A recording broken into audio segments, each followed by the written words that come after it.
engage in this bit of the Justice for Every Child campaign.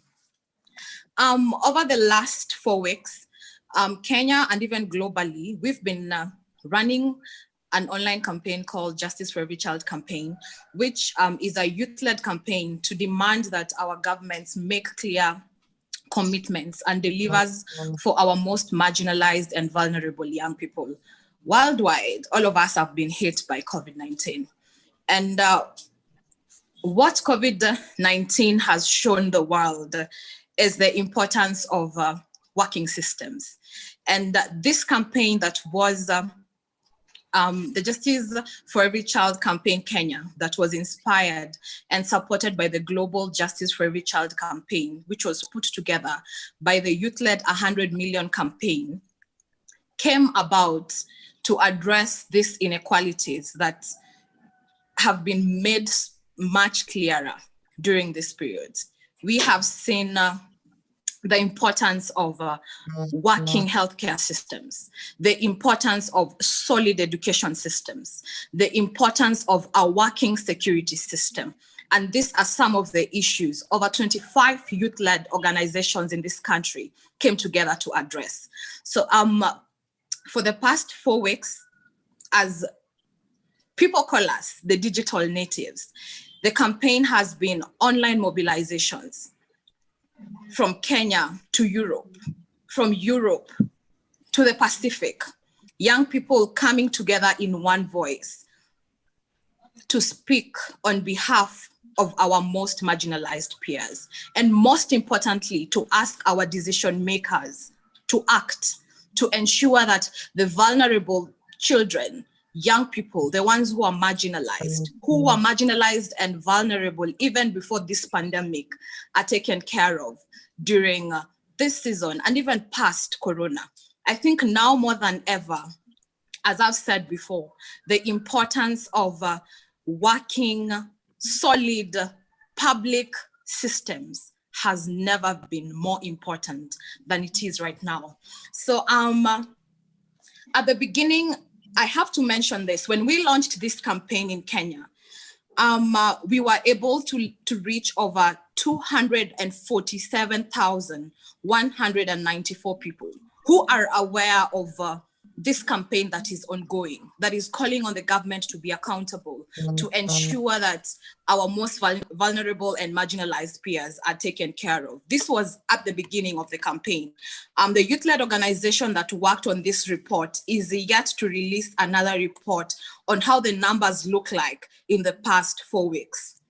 To delve into our conversation today, we have an exciting panel, from a global leader to national leaders in this country and young, inspiring activists that have been doing a good job, that have been on the forefront of leadership during this crisis.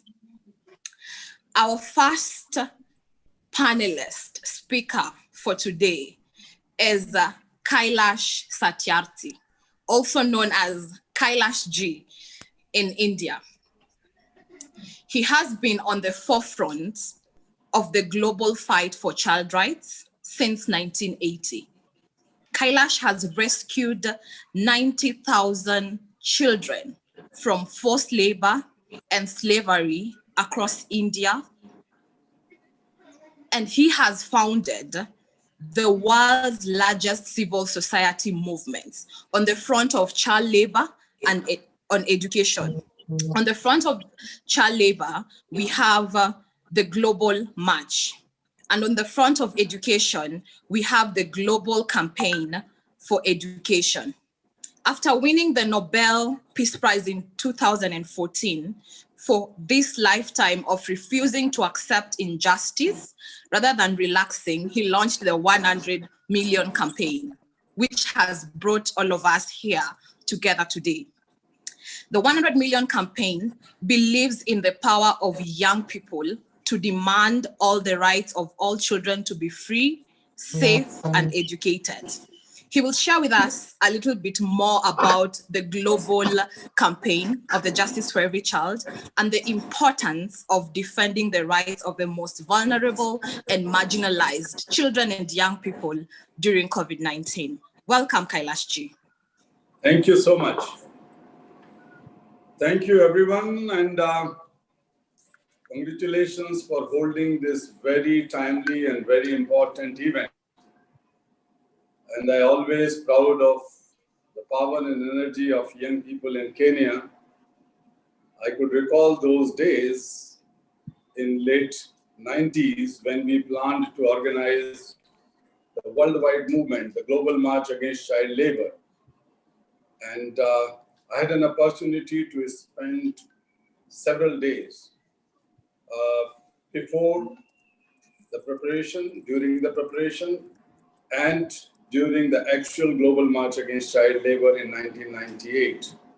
That has resulted in the ILO Convention Against Worst Forms of Child Labor, which has been the first universally ratified convention in ILO.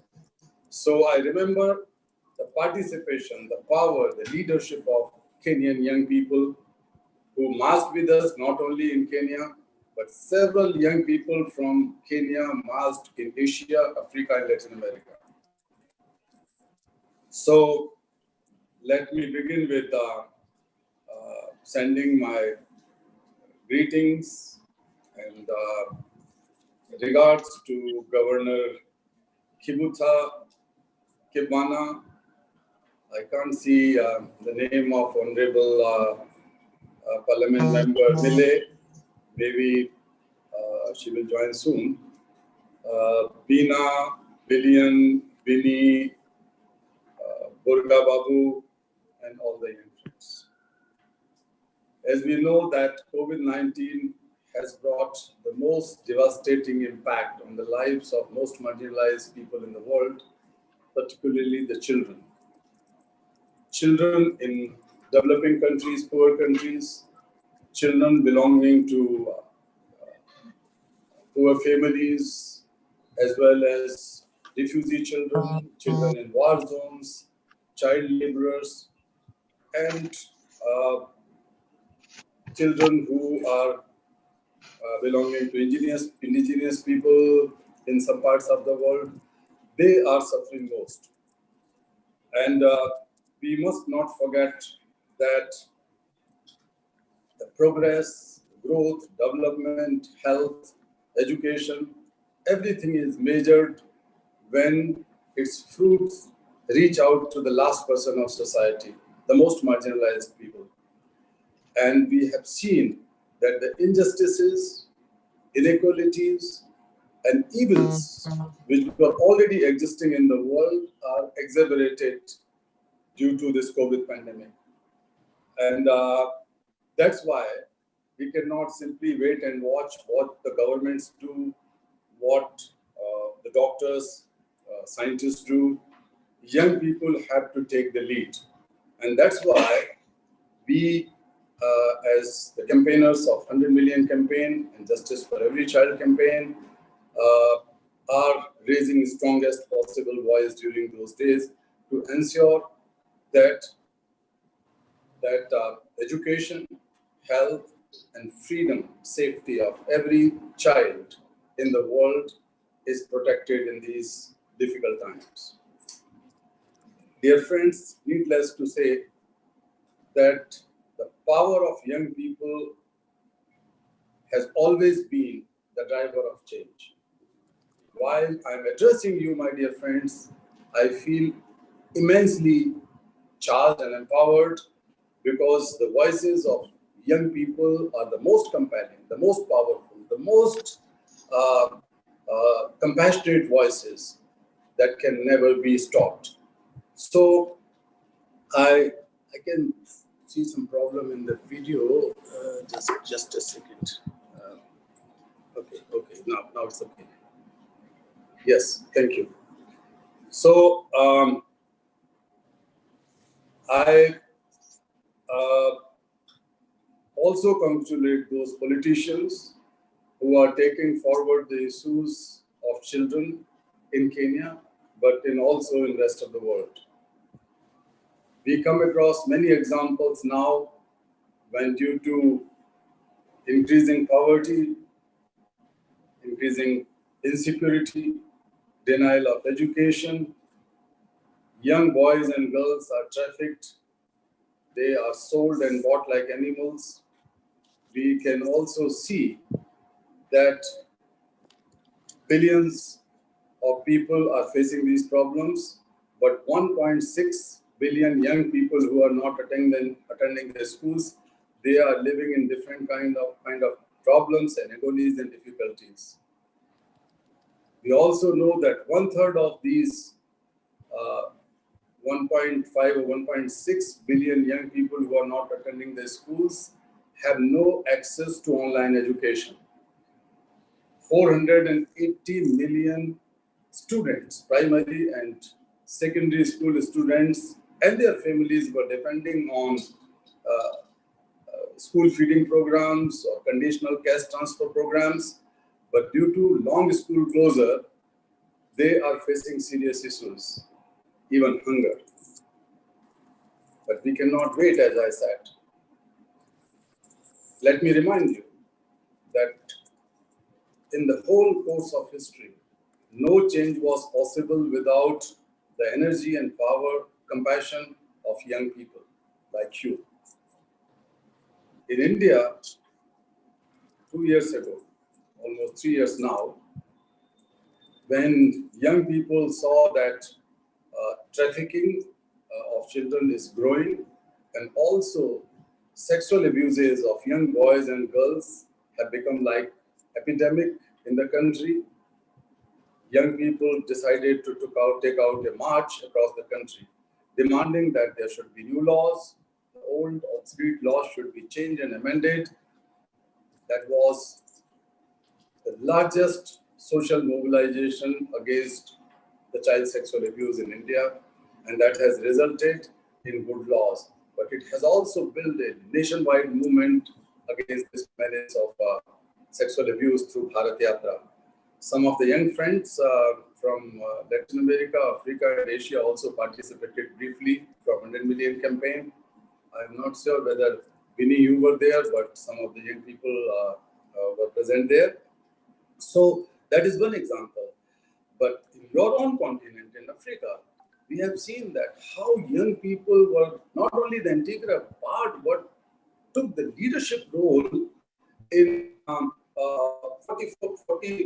43 years ago during the Soweto uprising campaign against apartheid and for the freedom, and they have not stopped. I met many of the young people in South Africa who were on the forefront of school fees, what they call the fees must fall campaign, and they have been successful. Government has to agree on the demands of the young people. Similarly, we have seen in Peru, the youth slave law has been suspended due to strong voices of young people. When the government of Peru decided that every graduate person is supposed to give free of cost unpaid work for 3 years, these young people came out on the streets and they said that no, do it, and government has to suspend the law. The recent examples are of Greta Thunberg's school strike campaign that has challenged the ongoing stagnation in protecting our planet and global warming and climate change, and everybody knows about it. In Tunisia, we have seen that how the Arab Spring was initiated and led by the young people, and in United States, the March for Our Lives is the recent one, which has added to this that the voices of young people could not be stopped. They are vigilant, they are active, and they are real leaders. So, dear friends, this is now your turn to make sure that in Kenya, this COVID-19 pandemic situation should not result in the increase of abject poverty of young people, child labor, slavery, trafficking, child sexual abuse, denial of education, etc. I have come across many stories and data that how the online child sexual abuse across the globe is growing, including in India. But child sexual abuse is a serious problem in Kenya as well. Many of the young friends have taken it up as a big challenge, and I fully not only second them, but I fully support you and the fight to protect children from sexual abuses in schools, in neighborhoods, in homes, and other places, public places in Kenya has to be stopped. So I am fully with you, my dear friends. But that also requires few things. The politicians are present here and they will understand that the survivors need urgent attention, urgent not only sympathy, but very deep empathetic treatment. And that includes, to begin with, safe homes for them.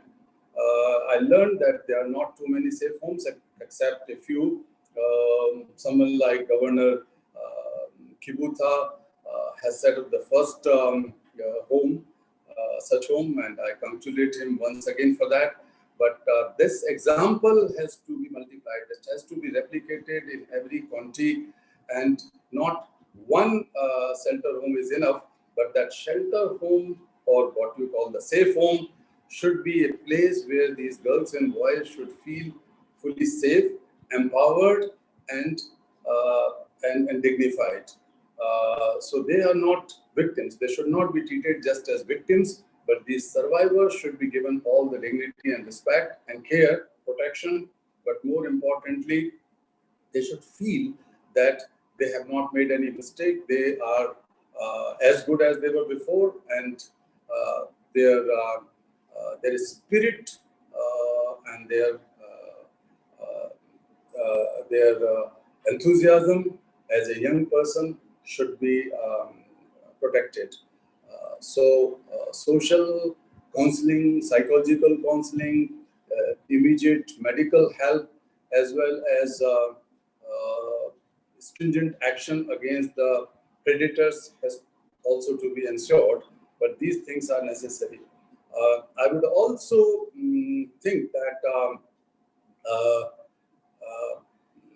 the government of Kenya and all governments in the world should also take some lead role in ensuring that they should be transparent in their spending of COVID response funds and make a clear data that what percentage of money is going to the young people's cause for their education, particularly education. And good quality public education must be ensured for every child, now through online or through other sources, other ways, but also in post-pandemic situation. We must also not forget that wherever and whenever there were long closures of school, the worst sufferers were children again, and the poorest children were the worst sufferers, and there were massive dropouts that we have seen in Ebola crisis in West Africa. We have also seen these situations in Argentina and other places. There were huge number of children who did not come back to school. So in Kenya, my request to the society, to the young people, to the neighborhood leaders, and the political leaders in particular, is that make sure that once this pandemic is over, poor children, marginalized children return back to their schools. That is very much possible. So, dear friends, I would like to inform you that as Nobel laureates and moral leaders, we all decided that we are going to raise the voice of marginalized children before the United Nations General Assembly, as well as to the heads of government. So we are organizing a special event, what we call the Fair Share for Children Summit. under the auspices of Laureates and Leaders for Children. Next week or in the next 10 days, that is on 9th and 10th of September. I would also invite all of you to join through various social media platforms. But the whole idea is that 20% of COVID-19 related funds, COVID-19 response funds, should be spent for most marginalized 20% children and people of the world, children and their families. So I would call upon you to join in that, but I'm sure that we are going to ensure that every government must listen to the voices of young people and make sure that there is a fair share for every child. I'm sure that 26 organizations, youth organizations who have joined together on this platform and this campaign in Kenya are the strongest force, are the strongest voices of Kenyan people, Kenyan civilians and youth and students, and nobody can stop that voice. Dear friends, you need not to look for other leaders to take it up. You are the real leaders. You are the real heroes. You are real champions and change makers, not for your cause, but whatever you are doing today is going to create a history in Kenya. You are making a history of the world and shaping a better world through your leadership. I once again salute the leadership of all Kenyan youth organizations and student unions and those who have joined this campaign together. Thank you so much. Thank you. Thank you so much, Kailash ji. I think it's also safe to mention that as a result of Kailash ji's steady and sustained international advocacy, that for once we have the Convention 182 of the ILO as the only universally ratified convention. Tonga was the only country that was remaining in the Pacific, and they recently ratified it. So thank you so much for the work you're doing. Our next speaker is a speaker that all of us know. Recently, and even since it started, Governor Kivutha has been termed as one of the governors who has shown leadership. And especially during this crisis, we have seen the governor, together with his team, lead Makueni County with so much compassion and so much sensitivity. He has walked in front and he has shown leadership. A brief about Governor Kivutha.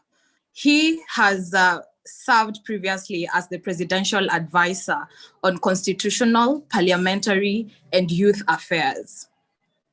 In the civil society space, which this campaign has really thrived in during this season, the governor has a distinguished service in the civil society and was the founder of the Center for Law and Research International, also known as Clarion. He has served as the spokesperson of the National Convention Executive Council. These two organizations, as we all know, have been very instrumental in spearheading the agitation for constitutional reforms in the country for more than 2 decades. Governor Kivutha also a strong believer of the inclusion of young people in the mainstream, even as reflected in Makueni County, where he works with young people. He's a strong proponent of constitutionalism and human rights. He keeps on pushing on the need to create spaces for young people in this country. Young people who are in the civil societies in the 80s and the 90s say that through his organization Clarion, he helped spearhead the first NYC bill. Karibu sana, Bwana Governor. Thank you very much, Winnie. And I'm very, very, very happy to be in this space and to share a platform with all of you. And particularly, if I can be allowed to say, with Kailash Ji. And I really thank him for his work, which is really tremendous work for children and young people of the world.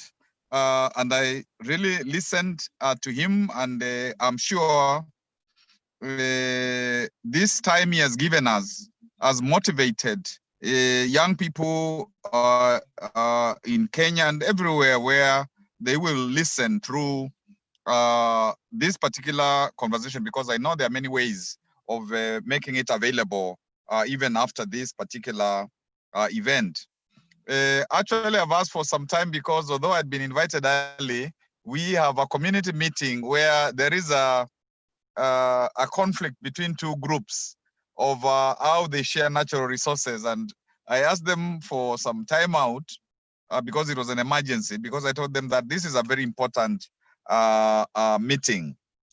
And I'd asked our deputy governor, Adelina Mwau, to also be in this conversation because of the work that she's doing with children and also young people in the county, and she will be able to share. Let me also congratulate the youth groups which are co-hosting this particular event and initiative. And I'm very, very proud, because I had the occasion to meet with some of them and to see how visionary they are, how they are really beginning to develop leadership that is not selfish, that is visionary, and that is professional, which wants to engage not only youth issues or children's issues in our country, but the issues of our country in totality.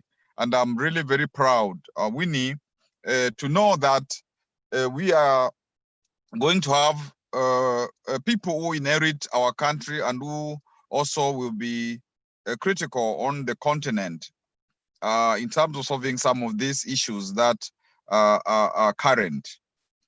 Let me say, when it comes to children in our African society, children are not supposed to be heard. And many times, even when they are trying to express themselves, we tell them to shut up. We tell them that they really don't know much, and it is up to us to tell them how to grow. And many times, even when they want to speak, we punish them because we want to silence them, because we believe from our culture that children really don't know much.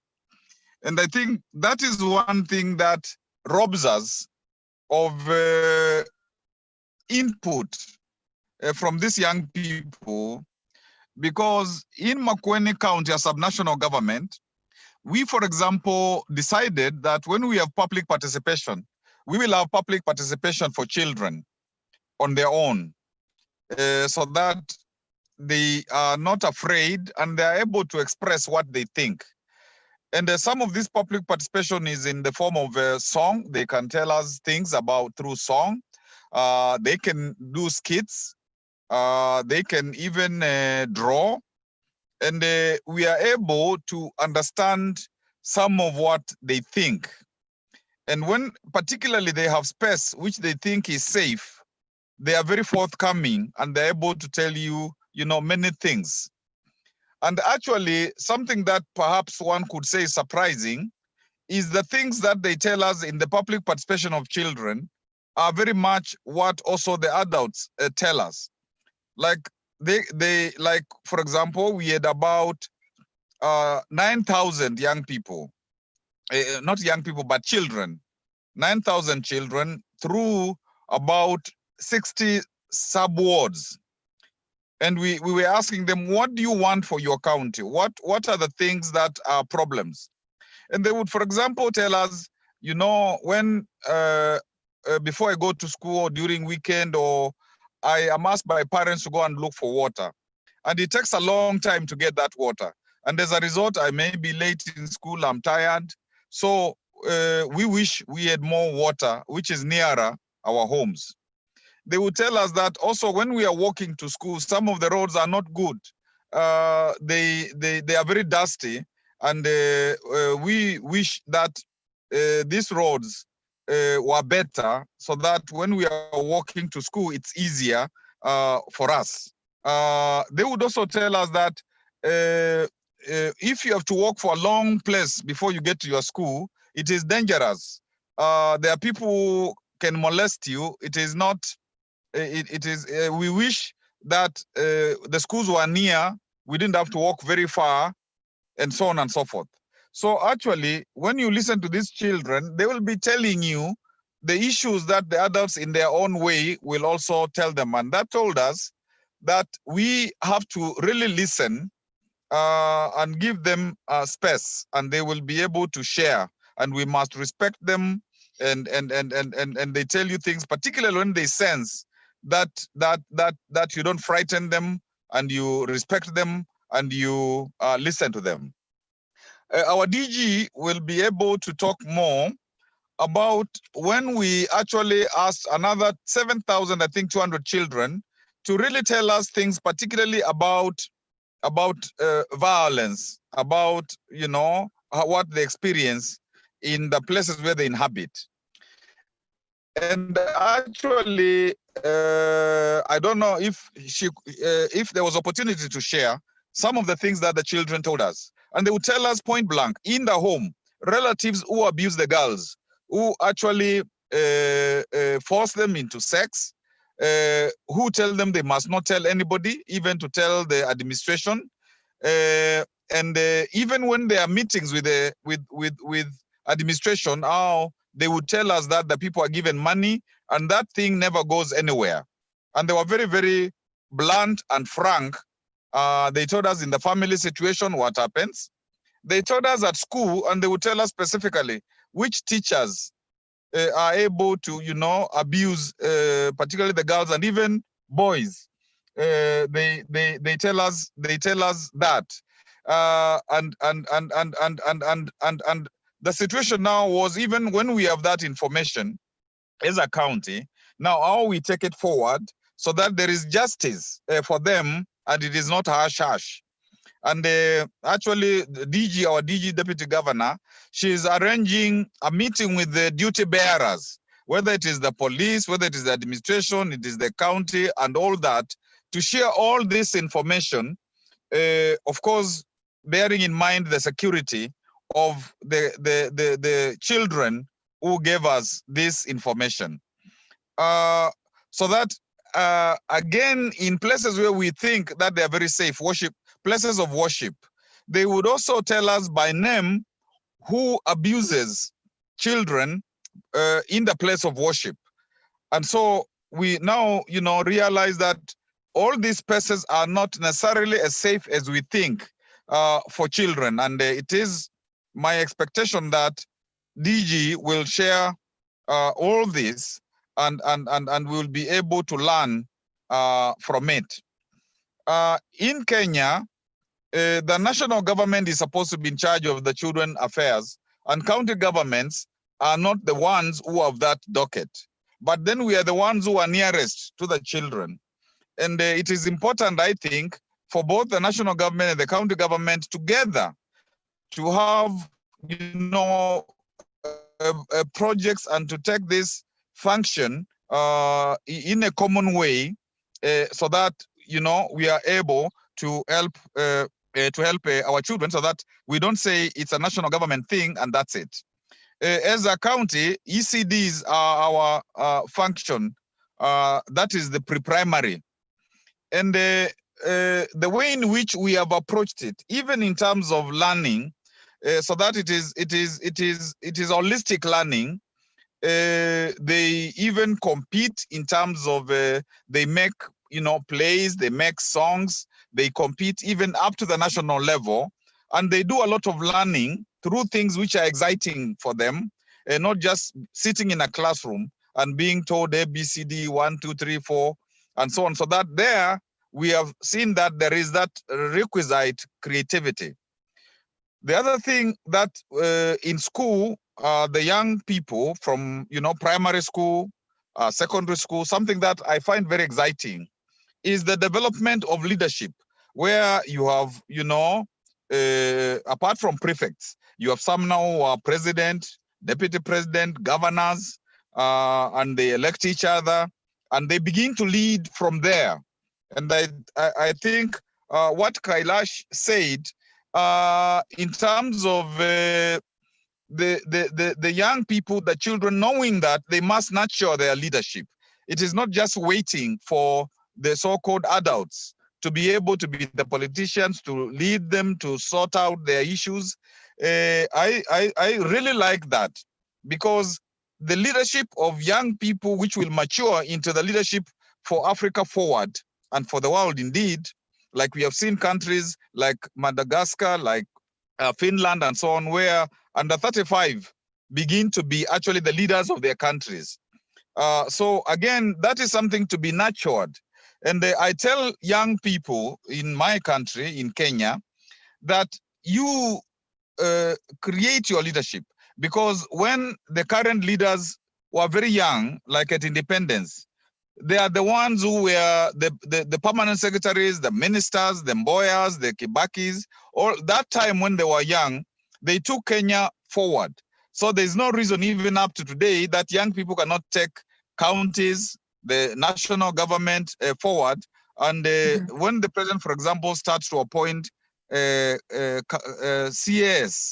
that's a good thing. And there should be more leadership in the counties of young people, in the national government. So you need to do your manifesto and say that this is what young people. Governor, please wrap up. Please wrap up.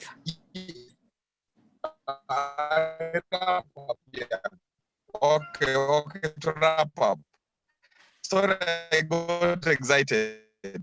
So that you have your manifesto, even of people in the politics. I'm really very exciting, but please, and the DG, my DG is there. Please, you are the future, and really do great things for young people and for your country. Thank you, Winnie. Thank you, Kailash. Thank you very much, all of you, the groups that are leading this. Thank you so much, Governor Kivutha. As I've said before, you have continued to show, leadership together with your team, Honorable Adelina, who's here. Makueni County is one of the few counties that have successfully been able to implement Article 99, 100, and Article 101 of the County Governments Act. Thank you so much. Next, moving on to our next speaker, Hon.Millie Odhiambo.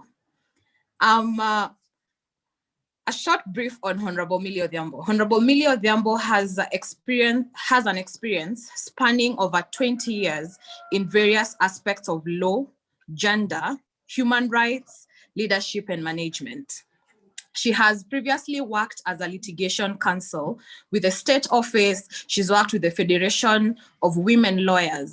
She has also been a program officer with the ICJ under the Gender and Justice Program for the Judiciary.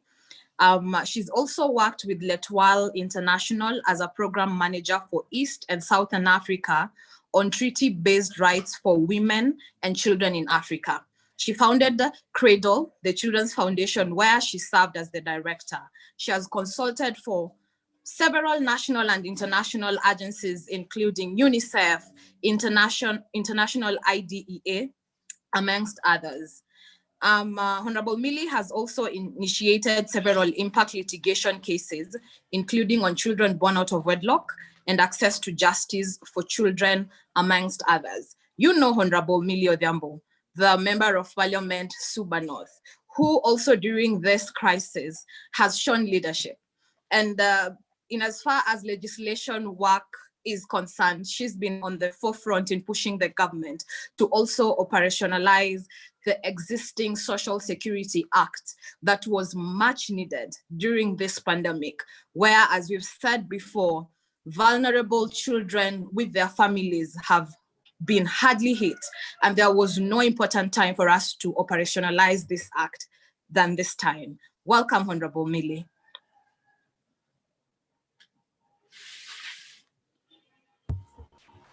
Thank you. Good morning, good afternoon, good evening, whatever time it is for all of us.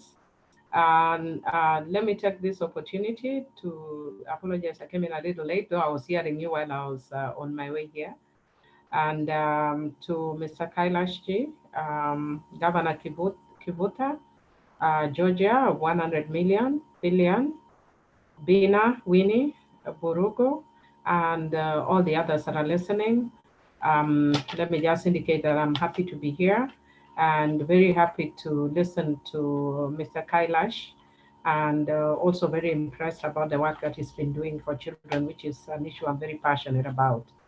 I've worked very closely with Governor Kivutha Kibwana in the past in the civil society. So I'm very happy that he has actually distinguished himself in his work and also included children. I am also happy to see that Honorable Adelina Mwau joined us at some point. I worked very closely with Adelina, who is the Deputy Governor for under Kivutha Kibwana.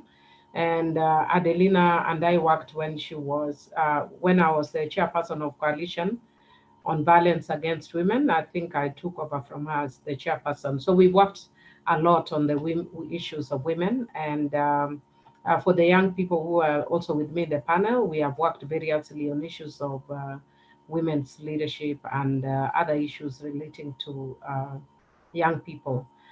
I'll hopefully try and be very brief, looking at the issues of children and justice, especially around this period of coronavirus. Number one, I would want to say that one of the issues that we are grappling with is in Kenya what we have called as the lost education year.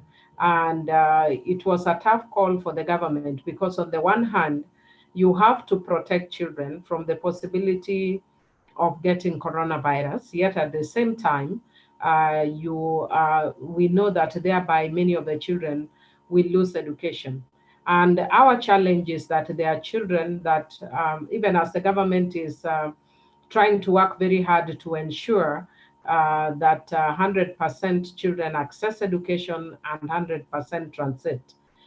This has actually caused a big blow because already we are posting a lot of negative effects of coronavirus. Many of the young people are likely to drop out of school because their parents' incomes have been affected. Many of them have become pregnant as a consequence of abuse. And so the lost year of education is not just lost in terms of academia, but it is lost, the lost might actually reverberate beyond this year, because there are some children who may lose education altogether. And this is a setback if you look at our constitution that mirrors the Convention on the Rights of the Child, and especially on the issue of access to education. The government has tried to put some things in place to ameliorate the impact of corona, especially on education.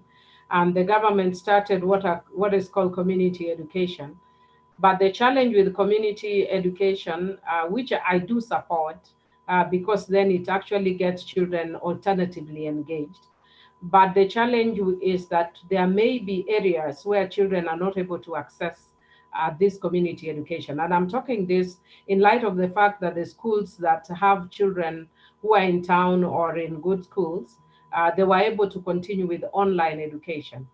But the constituency where I represent, which is largely rural, and many parents do not have access to technology, most of the children are not able to get online, and the teachers themselves are not able to get because of the digital divide. But I guess invention, necessity is always the mother of invention. And I would want to look at it positively, and I would ask a policy maker, one of the things that I'd want us to push for is innovative ways that we must bridge the digital divide from rural, especially in rural communities, and also for marginalized areas and vulnerable communities, especially those that are in slums or informal settlements in towns. Secondly, the other issue that has been a challenge within this pandemic period is the issue of sexual and gender-based violence. One which is very worrisome is child-to-child abuse. Our Sexual Offences Act envisages a situation where it's an adult that is abusing a child. But where a child abuses a child, the way has always been to hold the boy accountable.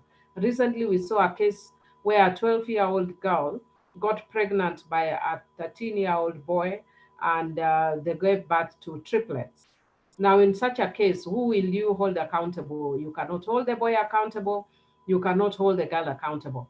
And one of the things that we are pushing is to bring an amendment to the Sexual Offences Act so that children such as that are treated under the Children Act as children in need of care and protection and not criminalized.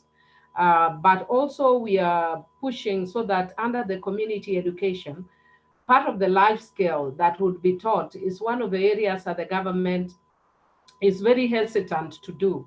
And at least on my own as the chair of the Parliamentary Caucus on Children, I have been pushing that even as members of Parliament, we start having conversations on areas that are considered taboo. And I think some of you may have seen a viral video that I did where I'm singing a song, "These are my private parts. No one should touch them, no one should play with them, no one should see them." And it had actually started an interesting conversation about whether we should be whether we should be talking about such things. But unless we don't talk about such issues which are considered taboo, like amongst the Kalenjin, it's actually called Kipka. And Kipka is those issues that people don't talk about. In my community as well, there are areas that are considered taboo that people don't talk about. And the issues of sex and reproductive issues are issues that people don't want to talk about. But this is the time that we have to start engaging. We had a discussion with the religious community when we were discussing the reproductive health care bill. And we told the church this is the time that even as a church, we must talk about such issues, and we must stop creating a lot of propaganda and mistruths about some of the issues that are on the bill that is trying to help our own children. You know, like we use them as scarecrows, telling people that the bill has something to do with allowing children to masturbate, which it doesn't have. But then also the other issues that are of concern now is increasing cases of familial violence, where parents abuse children, where brothers abuse sisters. And there was a very graphic video that was going around that looks like there are 3 kids from the same family that were, you know, abusing each other.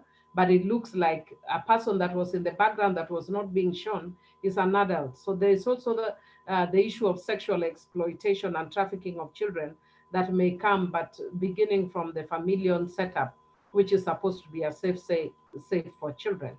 But also, we are also seeing increased cases of stranger abuse, because during this pandemic period, as I was driving home when the flights were stopped, I noticed a growing phenomenon of very young girls who are jogging at very, very odd hours. You find a girl is jogging at 4 a.m. This puts most of our young girls at risk of abuse, and cases of sexual abuse have grown up exponentially. So one of the things that we are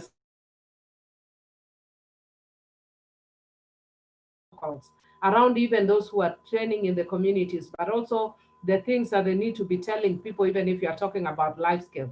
And we are calling on partners, and they, like organizations like 100 Million Campaign and others, to raise voices, continue raising our voices so that these protocols are put in place at the community level. The third issue that has been of concern to me is the issue of child labor. In my own constituency, I have seen, I was there a few days ago, and I was told that there is an increasing number of children that are hawking door to door. And some of the teachers that I was talking to told me that sometimes a child would be hawking because parents have lost jobs, and they are hawking, and you find a man that only has a towel and nothing else tied around him, and is telling a young girl of 4 years to go in and deposit whatever she's, the merchandise within the house. And as a girl goes in, they follow them and, of course, abuse them. So the issue of hawking and child labor, and I think for those of us who are within Nairobi, you can see that there are many, many children that are now all over the streets hawking bananas, groundnuts, and masks and all my kind of things. This is exposing our children to all forms of abuse. And then I would want to say that finally, one of the issues that I've seen that is of concern to me is the loss of livelihoods. I actually wrote earlier on my Facebook today that I've seen many, many, many cases now of people calling me with personal problems that are related to social and economic rights. And the government has actually done quite a bit in terms of getting support for the families that are not able to, but it's still not yet streamlined. And I actually shared information with my budget committee that even in my household, we have erroneously been receiving money as a vulnerable group.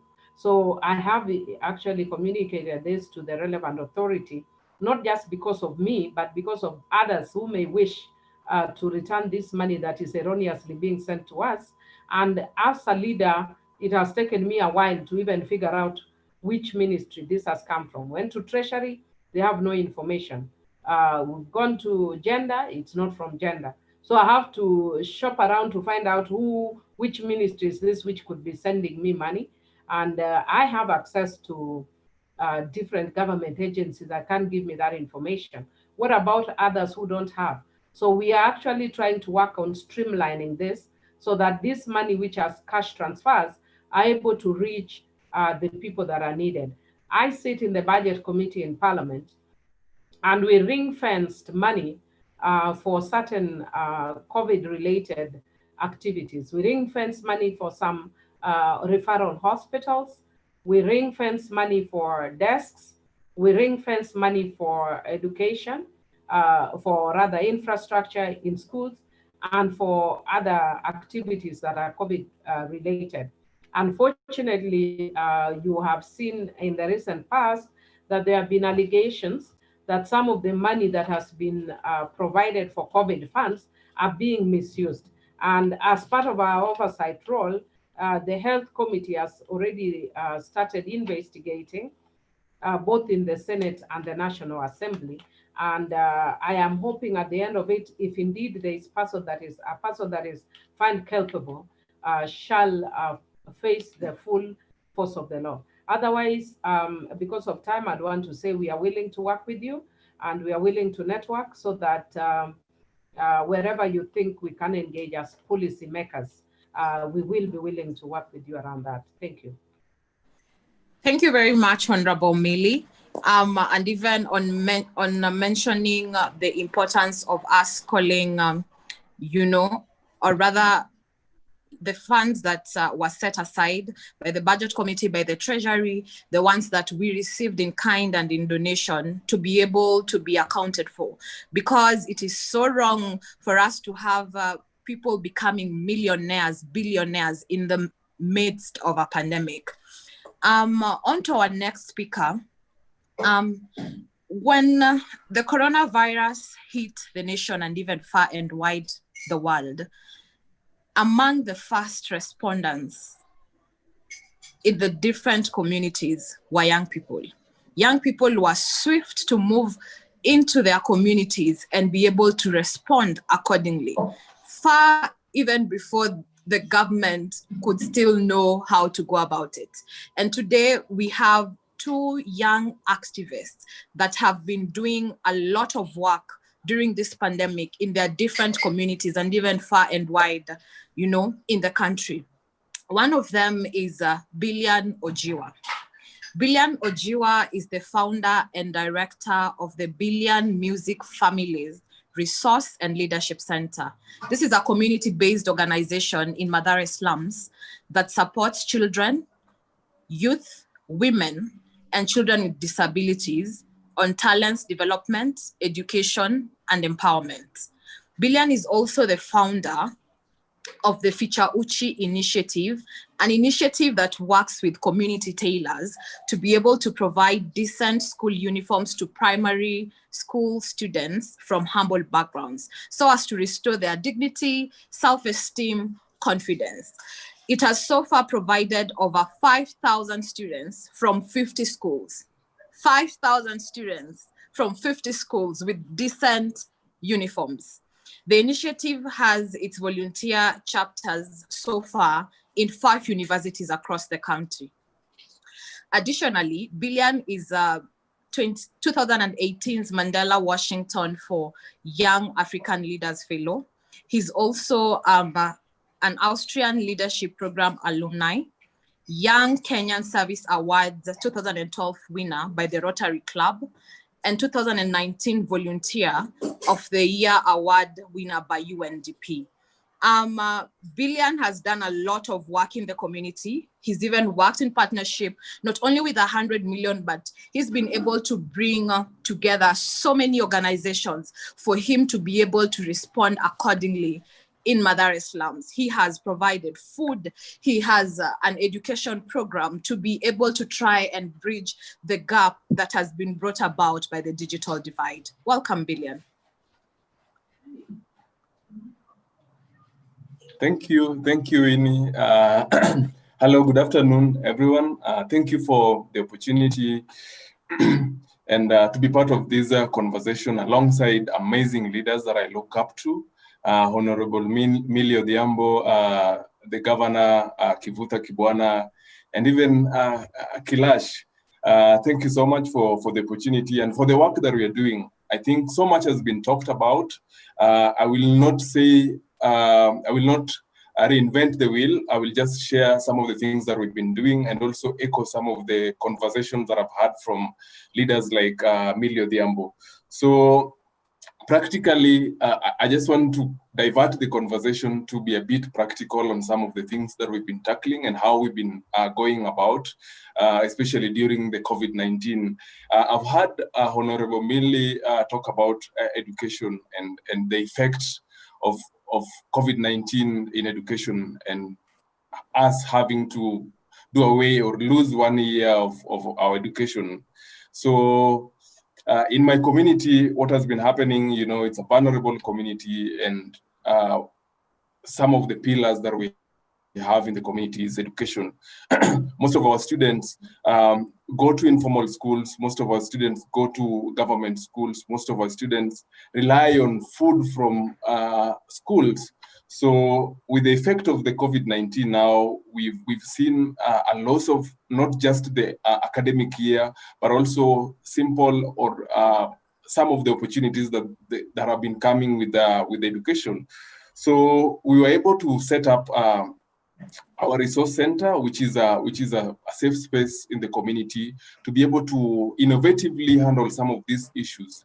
So when we started, we were working with the children and the women that we work and the youth that we work with at our center to try and see how we can bridge the gap, the social gap that have been created by the COVID-19.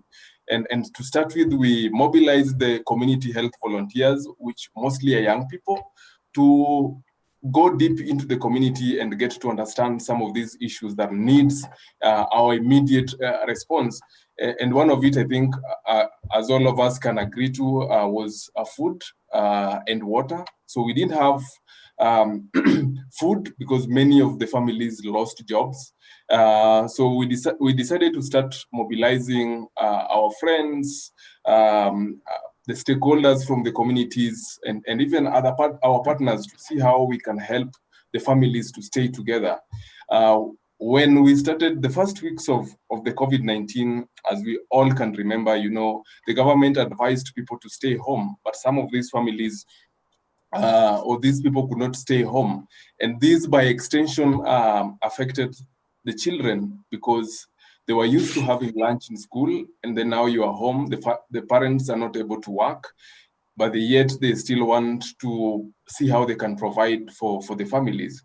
So we did that, and now we have advanced some of these programs. We are now trying to bridge the gap of education, and we've created a cohort learning program, even way before the government introduced the community learning program. So we were able to use our space, or we are able to use our space now to try and help young people or help children to be able to access education.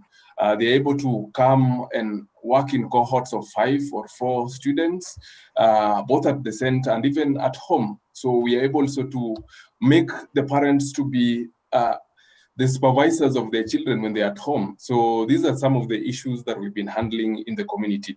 I'm so happy that today I'm able to engage Millie and just to hear as a policymaker some of these, COVID-19 has exposed the government, the weak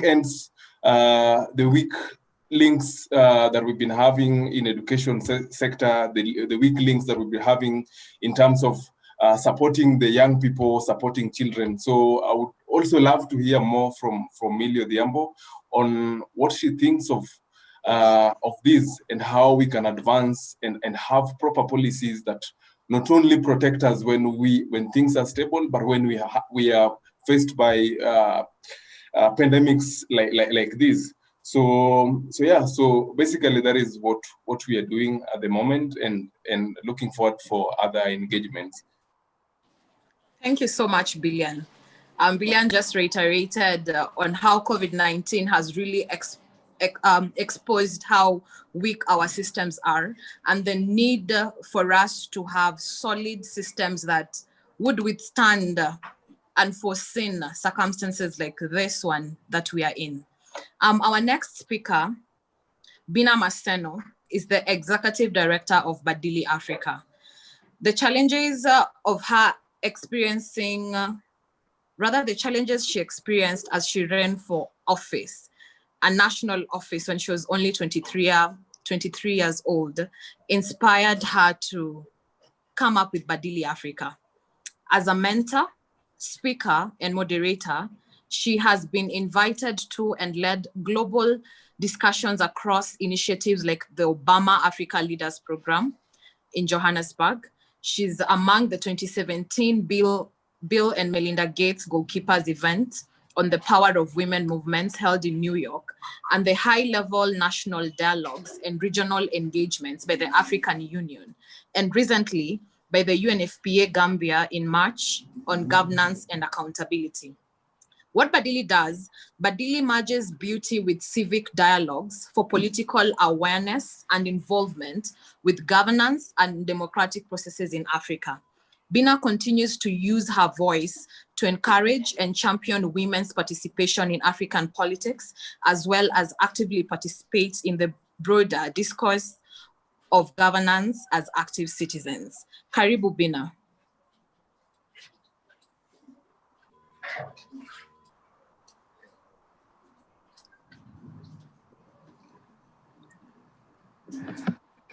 Hi everyone. Thank you so much for the opportunity to engage everyone. To Mr. Kailash, Hon.Millie Odhiambo, Billian, Winnie, Burugu. So good to listen to you all. In fact, it's really tough to speak after such great leaders have gone before you. In fact, I was just thinking in my mind, oh my God, they probably highlighted everything, even in my line of work. But I want to say thank you very much for all that you have shared. I think for me, I'd probably just highlight what we've been doing briefly at the community level, and probably just inspire more young people to step up, especially right now when we really need to occupy the office of the citizen more than ever, So at Badili, we merge beauty with civic dialogues to cultivate the political engagement of young women when it comes to governance processes. And we also work with Chama women at the community level to also cultivate their political engagement in political processes. And during this time, I think we've seen and witnessed the adverse effects of the pandemic, especially on women and girls. So for us at Badili, our response was more on menstrual hygiene, and also just having conversations in terms of the mental health care and wellness of both women, our young women, and the Chama women at the community level. And I think going forward, what we are also currently working on that we are rolling out soon is digital advocacy empowerment for especially the young women that we work with and just the youth in general, because it's slightly going to include men, for them to be able to champion and voice their issues on digital platforms, because we cannot keep on perhaps just being their voice. And we are recognizing, especially this time when everybody is probably embracing digital engagement, it's quite important for us to enable them and give them the skills to be able to navigate the digital platforms for them to share and champion what they're going through, to create movements, to create campaigns, to speak directly to decision makers and to demand change, and to also just rally other young people. And I think I just want to thank the 100 Million campaign for the work that they've done in terms of rolling up young people to come together and speak in one voice and articulate their issue, and and call out leaders, especially right now when most people feel like they are hibernating, and like you have to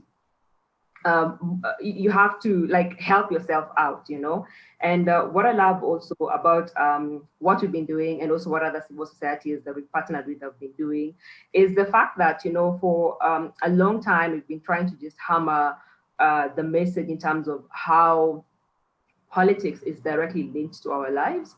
And I think there has never been such a time as this, when citizens are able to directly see the link between political governance and their lives, like how it is linked without even you telling them. Because right now where we are at, like access to quality services, whether it's on education, whether it's sexual and reproductive health, whether it's the healthcare system that is weak, is directly linked to how effective your government is. And I think that is why I just reiterated when I was beginning that there has never been such an important time as this for us to actually occupy our offices as citizens and call out incompetent leadership. I mean, it's interesting that we're highlighting all these issues right here. And then at the same time, we're just witnessing the misappropriation and misuse of resources like meant to help citizens recover, Like, it's quite interesting because when you look at what the African Development Bank said, I think recently, was more of like corruption money, like the money we waste, the money that is misused is much more than the money we receive like the money we receive in aid and donation. I mean, so I think for me, I have seen young people really step up during this particular time, and Billian is one of them. And there's so many other young people who are stepping up during this time, despite what they are going through. But I'd also just urge leaders to exercise being sensitive, to exercise empathy. There has never been a time when we need leaders to exercise empathy, especially during this particular time. I mean, when this pandemic started, it was so sad to see evictions. Like, who evicts you during a pandemic with nowhere to go? And then to make matters worse, there's a curfew like at 7. Like the curfew was from 7 p.m. till 5 a.m. Like, who evicts you? And at the same time, there's even no room for you to even run or travel to your rural home at that particular time.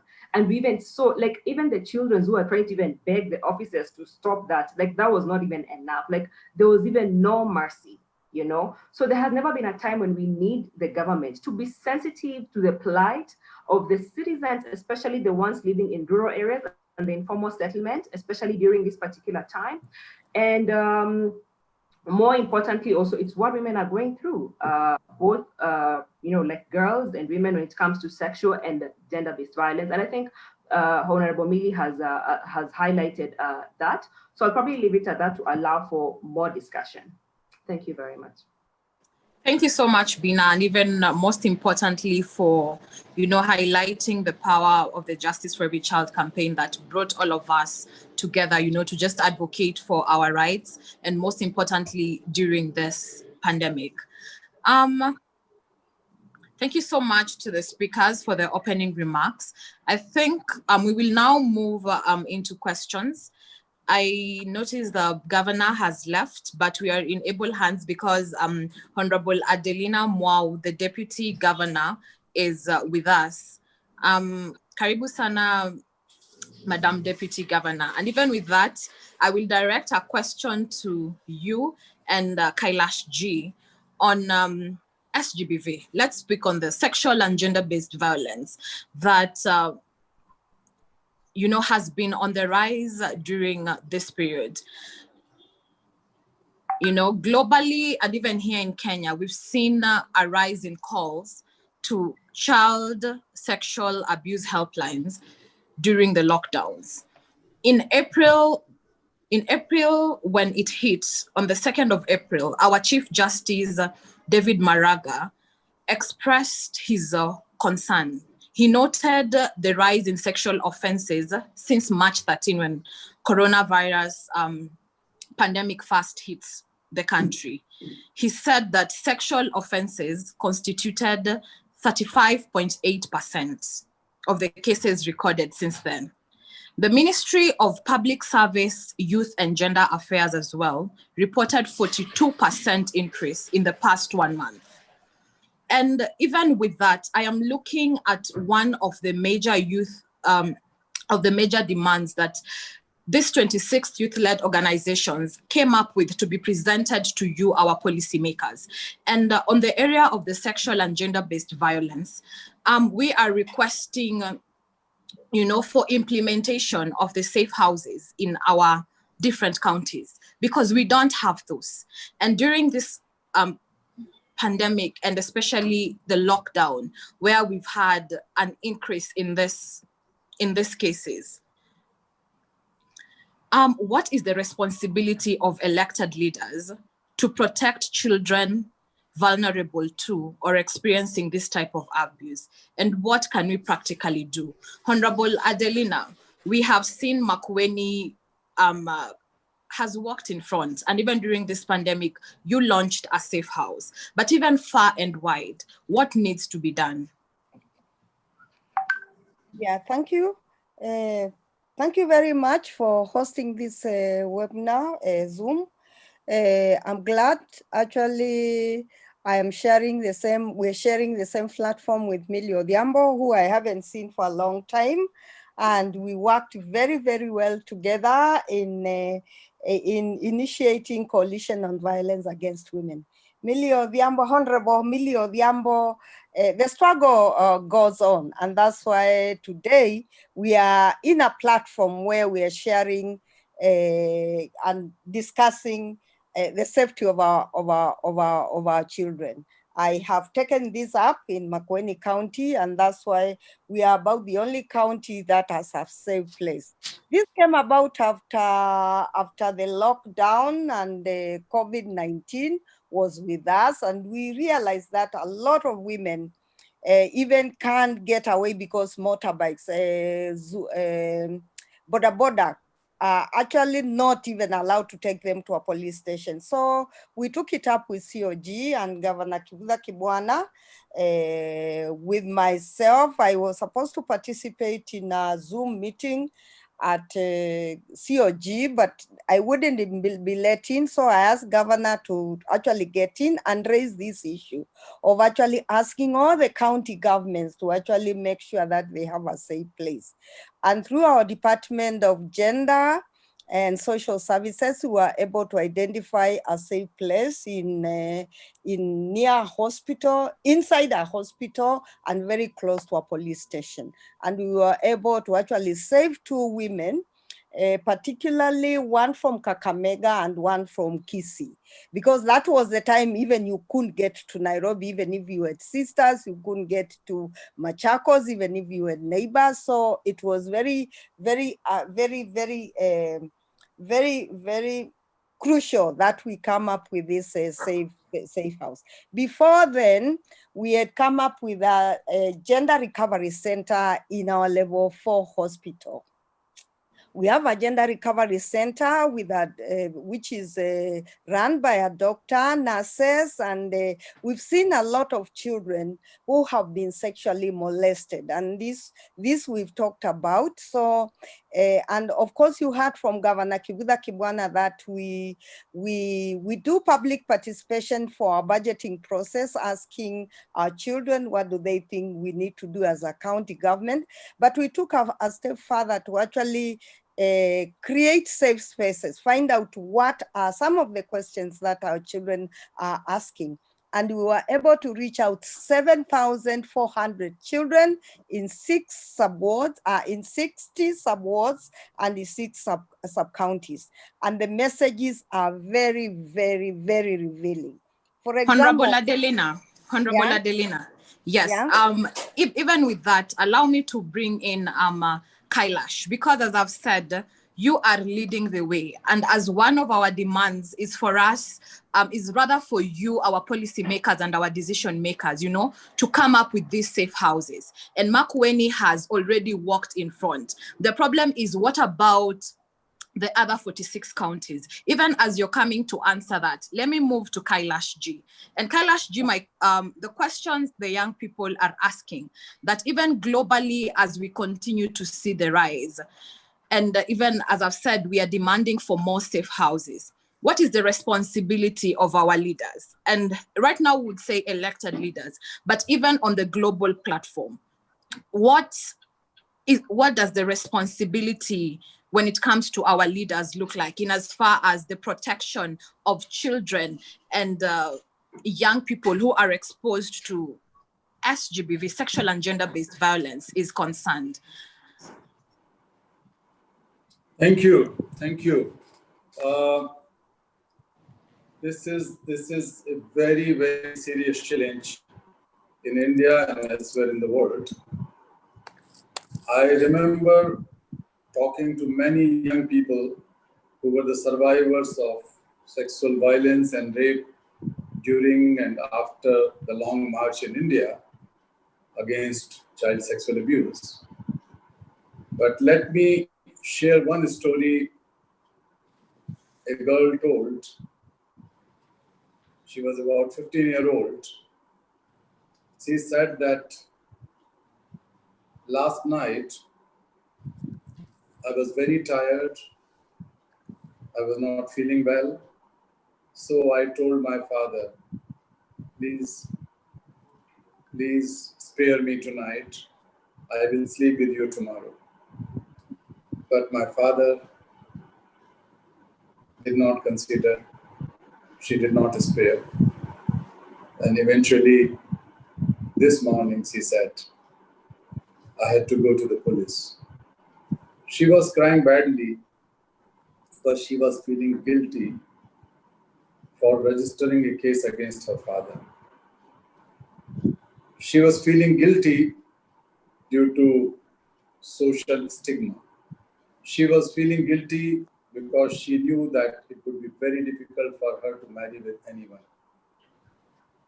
This is the menace of girls and of course boys all across the world in different facets. This is a serious challenge because we don't have enough policies. We don't have enough sex education, age-appropriate education. It is also because they are not the priorities of many governments in the world.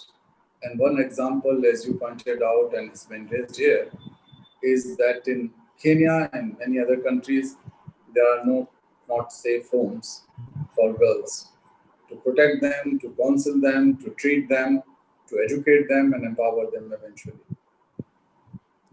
So all these things are needed. boys still feel that if they rape someone or sexually abuse a girl, they are not too guilty because their life will become normal and remain normal. But in case of girls, it is different.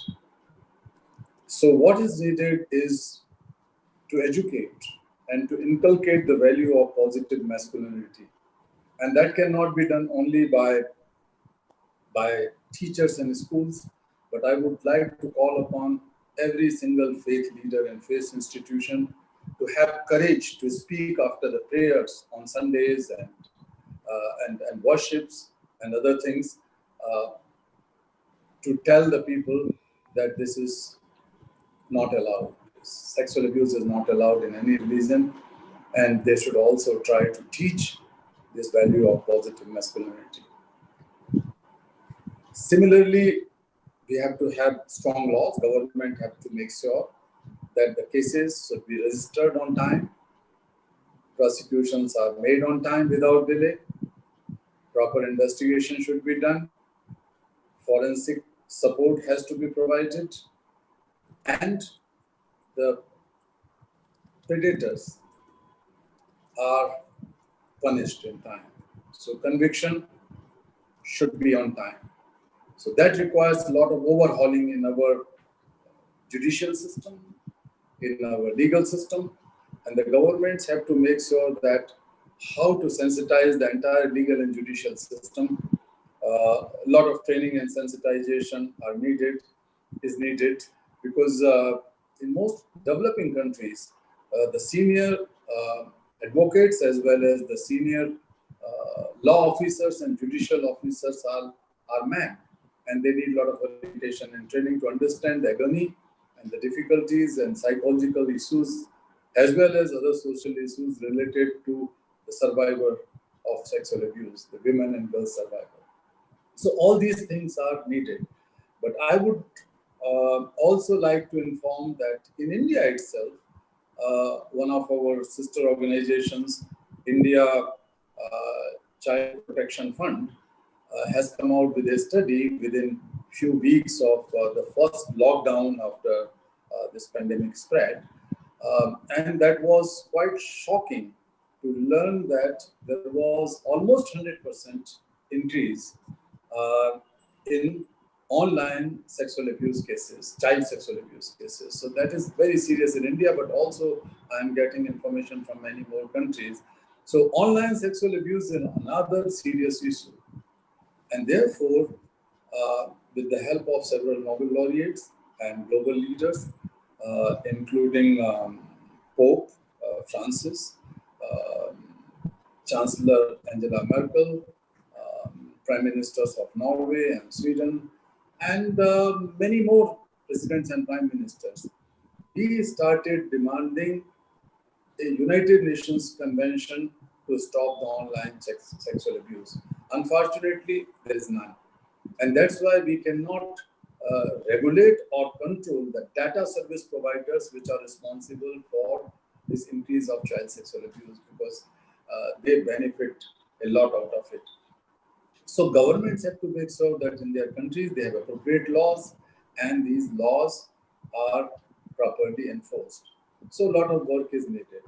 But my dear young friends, in my entire experience of my life, I know that political will can only be mobilized and galvanized when the youth voices are raised, when the power of youth is demanding something, only then governments will listen, people will listen, the voters will listen, and that is very, very necessary.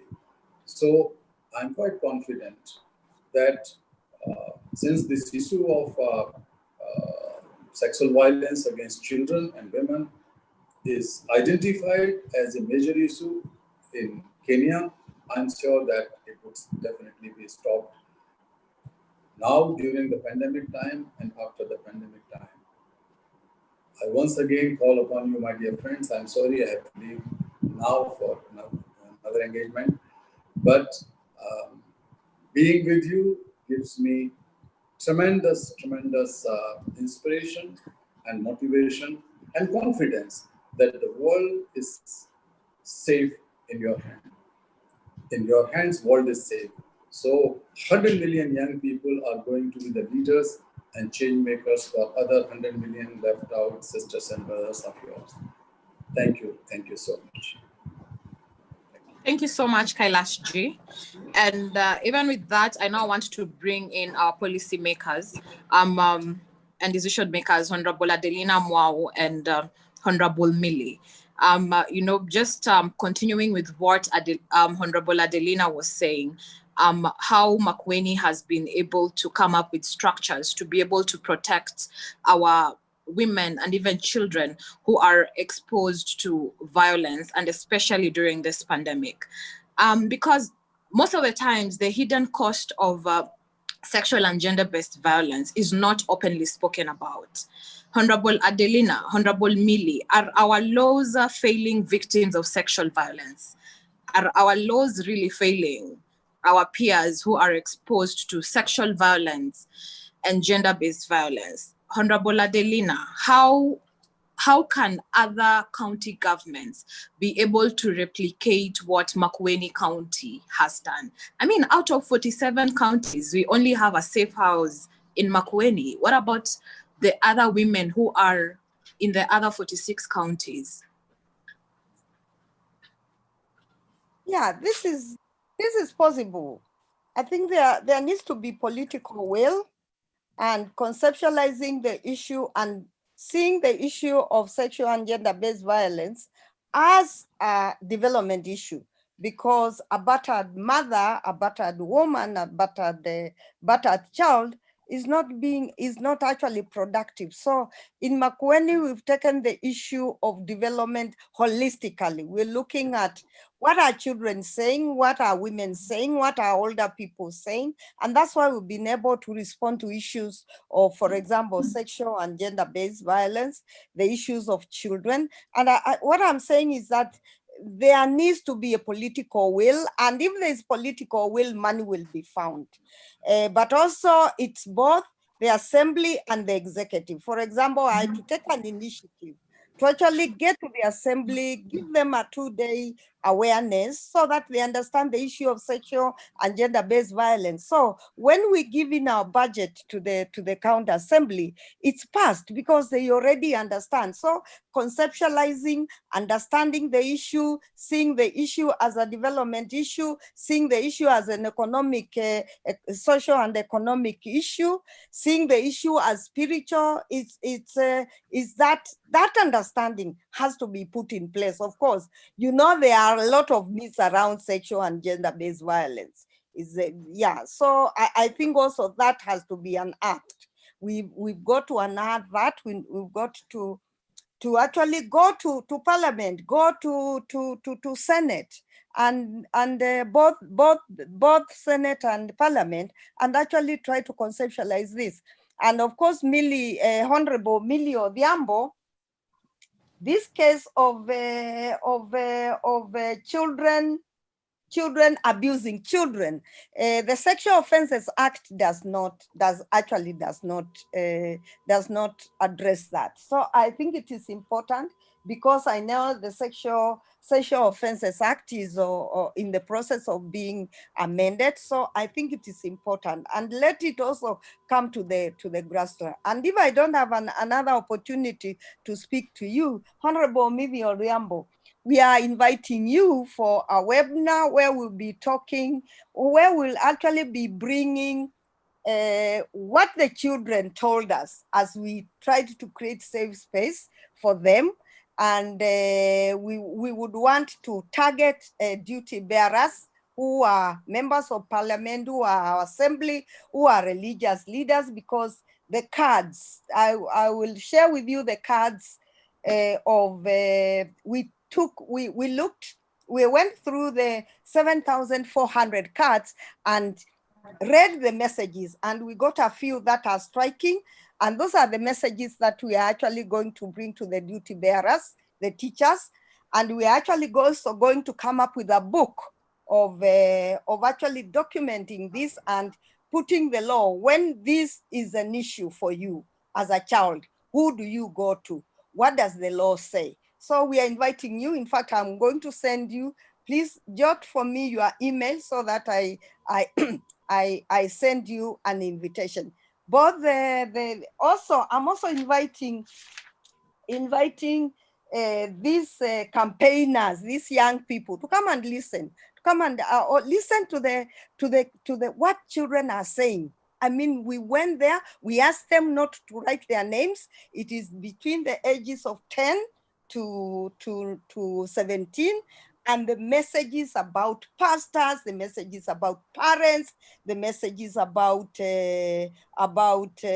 teachers, watchmen, all in all. And it's very scary, very, very scary. Yeah. Honorable Adelina, please stay with us. You will have another chance to speak. You are part of us now. Honorable Millie, my other question in line with the sexual and gender-based violence is, are our laws failing victims of sexual violence? And even I want to beef this up with the statistics that I have shared right now with you, that even the Chief Justice himself raised his concerns because he says, during this lockdown and the pandemic, the cases have gone very high. The Ministry of Gender also reported 42% increase. Where's the problem? Do we need to re-strategize so that we can look at how we are able to implement some of the existing laws? You yourself, you've been among the people who, were involved in the review and analysis of several legislation, including the Sexual Offences Act, the Children Act. What is happening? Where is the problem? Thank you, Winnie. First of all, let me take this opportunity to congratulate Honorable Adelina Mwau and the Governor and their county for their excellent work that they are doing. And I want to just indicate that, Adelina, I'm happy you have trade true to the cause, because we had actually said that when we actually get into positions of authority and power, that we will influence or we will mainstream gender and child rights. So I am happy both you and the governor are doing that, and I'm not surprised, because I actually would not expect no less from you and Governor Kivutha.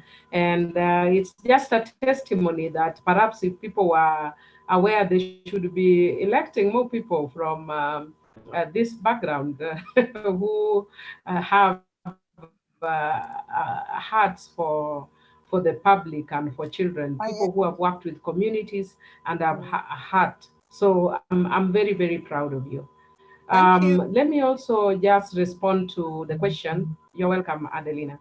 Let me just respond to, and I'll give you my contact through Winnie. When you are done, I was actually looking for your number the other day, so I'm happy we are catching up. Now, to go back to the question on sexual offenses, or rather on the rising cases of sexual offenses and whether the law is failing us. I don't think that the law is failing us. In Kenya, we could actually be accused of over-legislating. Some people have actually said that. I don't think we are over-legislating, but sometimes over-legislation arises from lack of implementation, lack of executive support. Why I'm saying this is, if you actually look at the Sexual Offences Act that was brought by Honorable Njoki Ndung'u, Honorable Adelina knows that we actually initiated the Sexual Offences Act in civil society. Yeah. It was initiated by the Credo. Yeah. We did it as a coalition of the Juvenile Justice Network. Honorable Njoki Ndung'u took over because she was in Parliament and brought this law. So it was also an initiative of the civil society. But it's a good law, and we thank Honorable Njoki for ensuring that it came into fruition. We also have a bill that I brought into Parliament since I came in, which is a law now called the Victim Protection Act that protects victims of crime. And we also have the Family Act that protects families against domestic violence. These are things that when we were in civil society about the age of Winnie and Bina, we were pushing for such laws. They were not there, but the laws are there. The legal framework is there. So the challenge is not that the law is not there. There are minor issues with the law that can be amended or that we are amending that have actually come out as a consequence of implementation of this law. Like, for instance, the one that I've talked about, child-to-child abuse. The Sexual Offences Act does not deal with it properly. And therefore, we are amending it to make sure that now we have a protection of child-to-child. But the reason why we are having a lot of cases of sexual abuse is because of a very infamous word in Kenya called impunity.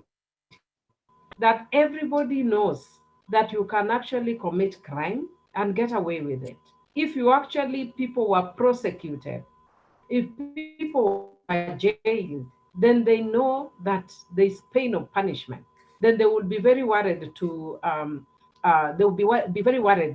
to actually commit crimes. But because people know that I can commit a crime and get away with it, then they continue doing it. I remember one case when I was at the cradle where a young girl, about 6 years, was sexually abused by two of her neighbors.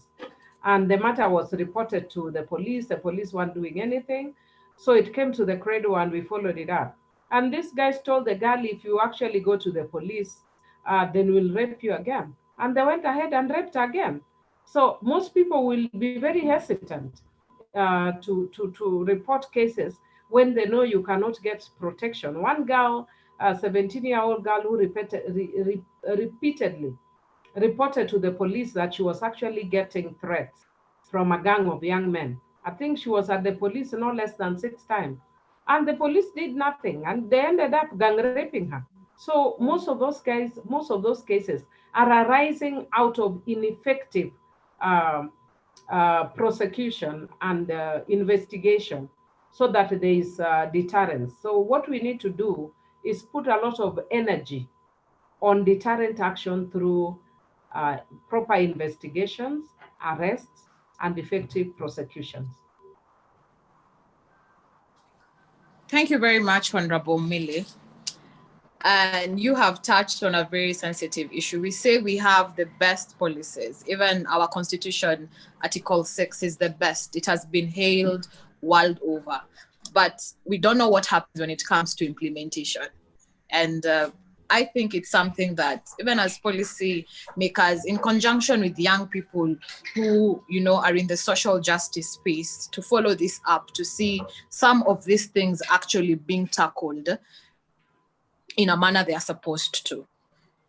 Billian, I'll come to you and let's speak about education. And even right now with your center, you've been able to put a space aside and you have a library where candidates are coming to study. All this you're doing from your pocket and the help of different partners. That we are cognizant that even before this pandemic, thousands of children and young people in Kenya were missing out on education. And even Honorable Millie has reiterated on the lost year that I have seen you also, go back to it and ask questions about it. What do you think is the role of, our local and national, even global leaders in ensuring that our generation does not lose out on their education as a result of COVID? What do you think needs to be done? Practically from the ground, from what you have seen, how do we bridge the gap that has been brought about by the pandemic? We say in other areas, in the top areas, students have still been able to continue with their education. But when you go back to Mathare, we have a lot of children who are out of school. They're not even able to connect online for them to be able to get studies. We've seen education shifting from classrooms to online, even on TV. But in Mathare, for example, and even other inner cities, we don't have TVs. There are children who do not grow up with a television set, so they're not able to access education. What do you think needs to be done? And even this is an opportunity for you to even address some of these concerns to our decision maker, Honorable Adelina is here, and Honorable Millie, who's very good in legislation. What needs to be done? What are the solutions we are looking at? Thank you so much, Winnie, again for the opportunity. And I really appreciate the good job that Honorable Adelina and Honorable Millie have been doing. I think like I mentioned, we have unique challenges in different areas. I am not for what has been happening in this country, that we have a holistic or a blanket way of addressing issues. When you look at education, we have different challenges. I have been able to travel to go to different counties when we're giving uniforms. I've been able to go to Central, I've been able to go to Nyanza, I've been able to go to Northeastern. So if you look at the challenges that those counties are facing in terms of education, they're not the same. So the way that we can address this issue is tailor-making solutions for different communities. The challenges that Makueni County are facing are different from what is happening in Bita that I was in a few weeks ago. And it's the same challenges that we have in Mathare. So even with having our centers, a safe space for the children from the community to come and access, I don't think it's the same challenge, it's the same way that Makueni County can address their educational challenge. So my concern or my advice to the policymakers is that they should engage more grassroots leaders, grassroots organizations that really understand some of these challenges that are happening in the community. And just apart from the education, Honorable Millie talked about the cash transfers that we've been seeing happening in our communities.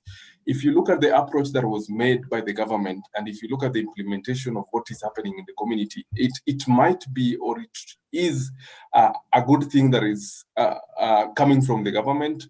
But if you look at the impact, is small. Why? Because the approach was a holistic approach. So the community was not involved. So there's so much detachment from what intention and the impact was. So in terms of education, since I am so passionate about education, and I have been working in this field, providing uniforms, getting to see what primary schools are going through. And I had a question that I will ask Honorable Millie too, just to wrap up what I have been talking about. I have been able to go to so many primary schools. As a member of parliament, either growing up either in the village or in Nairobi. I know now you're representing Bita constituency. So my question is, we have been talking about education. We've seen the growth of population of young people going, or children going to schools. Have we been able to even have additional schools than the ones that we had when you were growing up? Do you think the government has been able to invest in setting up more primary schools in the community? Honorable Governor Kivutha Kibwana talked about, the challenge of children walking long distances going to fetch water. We are having the same also with education. We are seeing children walking long distances to go to school. We are seeing them coming back home late in the evening and having to walk long distances even in the morning. So my question and even concern is just, how can we address this issue so that we can bring the schools closer to the children? That is a challenge that we have in rural areas. And another challenge that we have in maybe informal settlements that we have maybe in Mathare is that most of the schools we have in Mathare, for example, we have 4 public primary schools. If you look at the population that is in that area that are supposed to fit into those 4 public schools, is not enough. So that has allowed the emergence of small informal schools which are not well equipped, which are not being supported by the government. And even with the pandemic, most of them are going to close down. So post COVID-19, we're going to have more children who wants to go to school are not able to go to schools where they used to go to. So those are some of the concerns that I have. But from addressing your question, I think every community, every county should tailor make solutions to the problems, especially in education sector. Thank you. Thank you so much, Billian. And I see what is coming out, very strongly, and even to Honorable Millie, the legislator, is, the question asking is, are there any interventions to ensure smooth transition? I know because we need to wrap up, I will allow Honorable Millie and Honorable Adelina to answer some of the questions that Billian has raised, and even the question that I've asked about smooth transition, back to school post-COVID. Are there any structures put in place? And with that thought, I hope you've jotted it down. We will tackle it as we are wrapping up. Let us move to, accountability, leadership and accountability during this period. And Bina, this is where I want to bring you in. Yes, and even to ask our decision makers the tough questions. One thing we want to acknowledge is the fact that we've seen COVID-19 has had a considerable attention and policy responses it deserves. We have seen decision makers really trying. However, the country's airwaves has been hit by news of funds set aside for COVID-19 being stolen.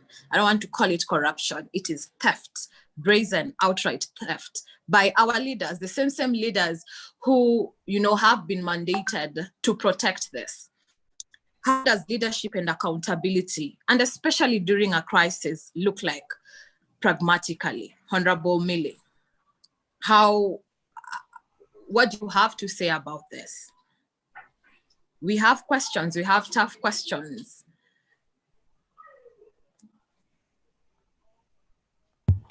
Thank you. I think you've asked me like 3 questions. So let me start with a question about, are there additional schools? That was asked by Billian. That from the time I grew up to now, are there additional schools? And yes, Billian, I can tell you for a fact, there are very, very, very many more schools. And the very, very many more schools have been built through the Constituency Development Fund. That is one fund that unfortunately many people do not appreciate as much as they ought to. The Constituency Development Fund realizes, if I were to assess how much it has realized vis-a-vis the funds that may be lost through it, I could put the realization at almost 80%, as opposed to other government funds. And increasingly, the loopholes are being sealed more and more. And the reason is because when it started first, MPs had a more direct role.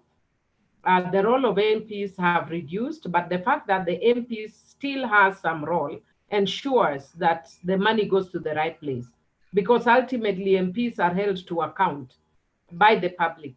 If, for instance, we say that we are, like, I'll give you an example. In my constituency, we said we are building a Kenya Medical Training College, and we went and did a launch. And more than a year later, we have not done it. That is what everybody is talking about on social media, attacking me with, because people are vigilant. Even though there is a problem, we had a problem with the land, which we have since resolved, but you are held to account on issues such as that. The public is vigilant. The information is put in the website of the national board. And so anybody can ask questions about CDF. And I'll give you an example. For instance, in my constituency alone, last year, we had 5 new schools. And these were secondary schools though, but even in those secondary schools, we had people who are going very long distances. Since I became a member of parliament, I can't put on top of my head how many new schools, because I focus a lot more in terms of increasing infrastructure in the existing schools. But I can tell you that the schools are no less than 10 since I became a member of parliament. That means that we could be saying that we have 1 new school per year since I became MP, or at least 2 new schools per year. But the challenge we face, of course, is the resources are not enough. CDF gives us about 100 million a year, and 50% of it goes into issues such as administration, monitoring and evaluation, bursaries. So, and these are provided by law. So the only money that remains for development of infrastructure is about 50 million. I have 5 wards. If you divide this by 5 wards, then it means each ward has about 10 million. I have almost 200 schools. So it means if, well, slightly above 150 schools. So if school were to get money, it means most schools will not get money every year. So that is the challenge we face, that the money is not enough. And maybe just for information, because sometimes people tell us, how come Kibra is able to do 1 good class? Because Kibra gets the same amount of money as my constituency, with 150 schools, with Kibra with 9 schools, and another constituency with over 300 schools. So we are all at different levels, but we get exactly the same money. It's sort of the debate that we are seeing with the revenue allocation, you know, right now. Then secondly, the other issue that you asked is, what is the level of preparedness, even as we open schools? Do we have more money? I've told you as a budget committee, we ring-fenced money for the construction of classes. We are waiting right now to see the budget committee has actually asked the Ministry of Education to tell us how much of that money has already been allocated to schools and to which school, and how fair the allocation is. Because sometimes we can ring fence and you discover that out of 290 constituency, the money only goes to 90 and not to 200, or 200 and not to 90. But we wanted it to reach every part of the country, so that different communities are able to access schools. But also members of parliament have requested that the money that was meant for bursary for this year, for the constituencies that have not already given the bursaries, that they be allowed to put that money into infrastructure development.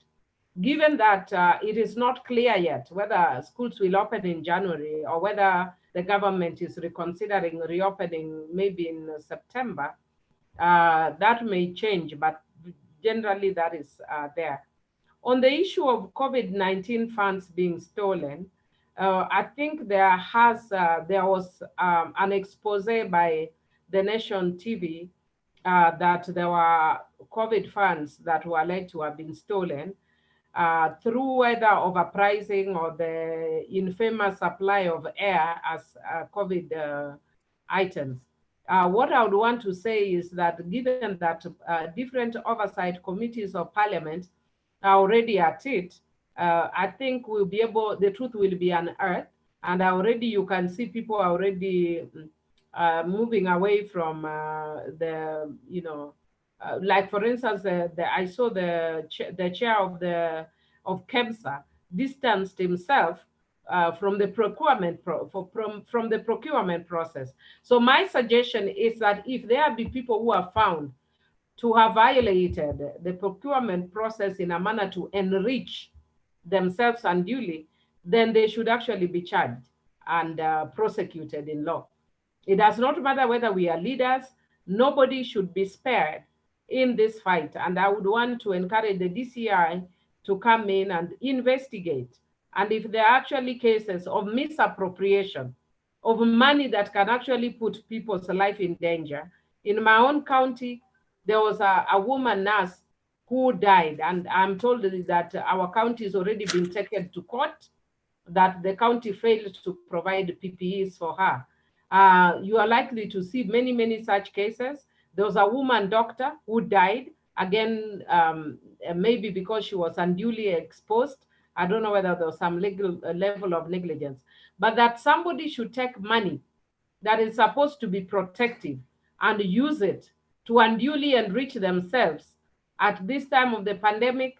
It's not only illegal, but it is immoral, and they should actually be prosecuted and jailed. So I'm all for investigations. I am all for prosecution. Thank you so much, Honorable Millie. And even as we're wrapping up, I want to bring Bina on board because I know she had, comments and questions on this issue of accountability. But again, it doesn't go without me saying, or rather, just stating that again, Makueni County is one of the counties that set aside some monies, 45 million Kenyan shillings for COVID-19. And then the county received 119 million from the national government, which is yet to spend. Yet we haven't seen other counties maybe put aside some monies to tackle COVID-19. And even if they have not made it publicly. Again, I will be going back to Honorable Adelina after Bina has finished and even if not bringing her on board to speak,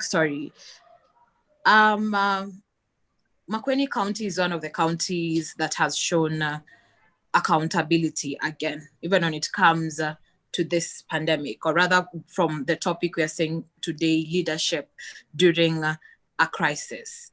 What is it Makueni is getting right and other counties and far and wide the country is getting it wrong? Bina, over to you.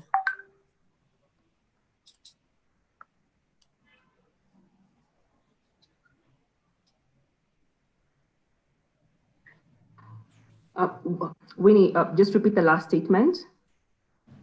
Responding to the county question, I'm fielding my question and comment.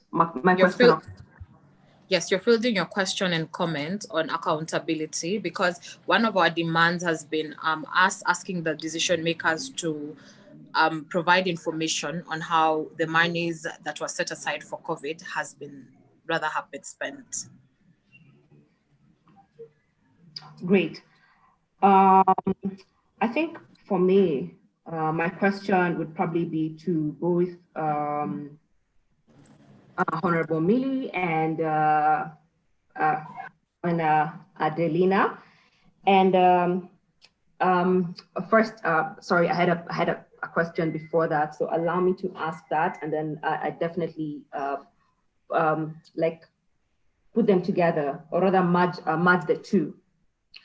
So to Millie and Honorable Millie and Adelina, I just wanted to make a comment on the fact that, especially during this time, we've seen the demand and the burden of unpaid care work, especially when it comes to women, who are the ones who provide that, or rather unpaid care work disproportionately falls on women. And we've seen how this has affected their ability to work, or to even have time for their businesses, or even to nurture and, and just nourish, like their businesses. And it concerns me because even for the women that we work with at the community level, oh, sorry, my video is off. Let me just turn on my video.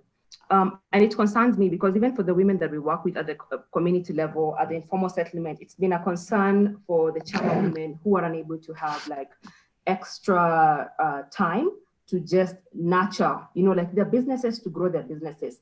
And part of this actually, I think, emanates from the fact that we have traditional, cultural, and social norms that relegate women to the kitchen.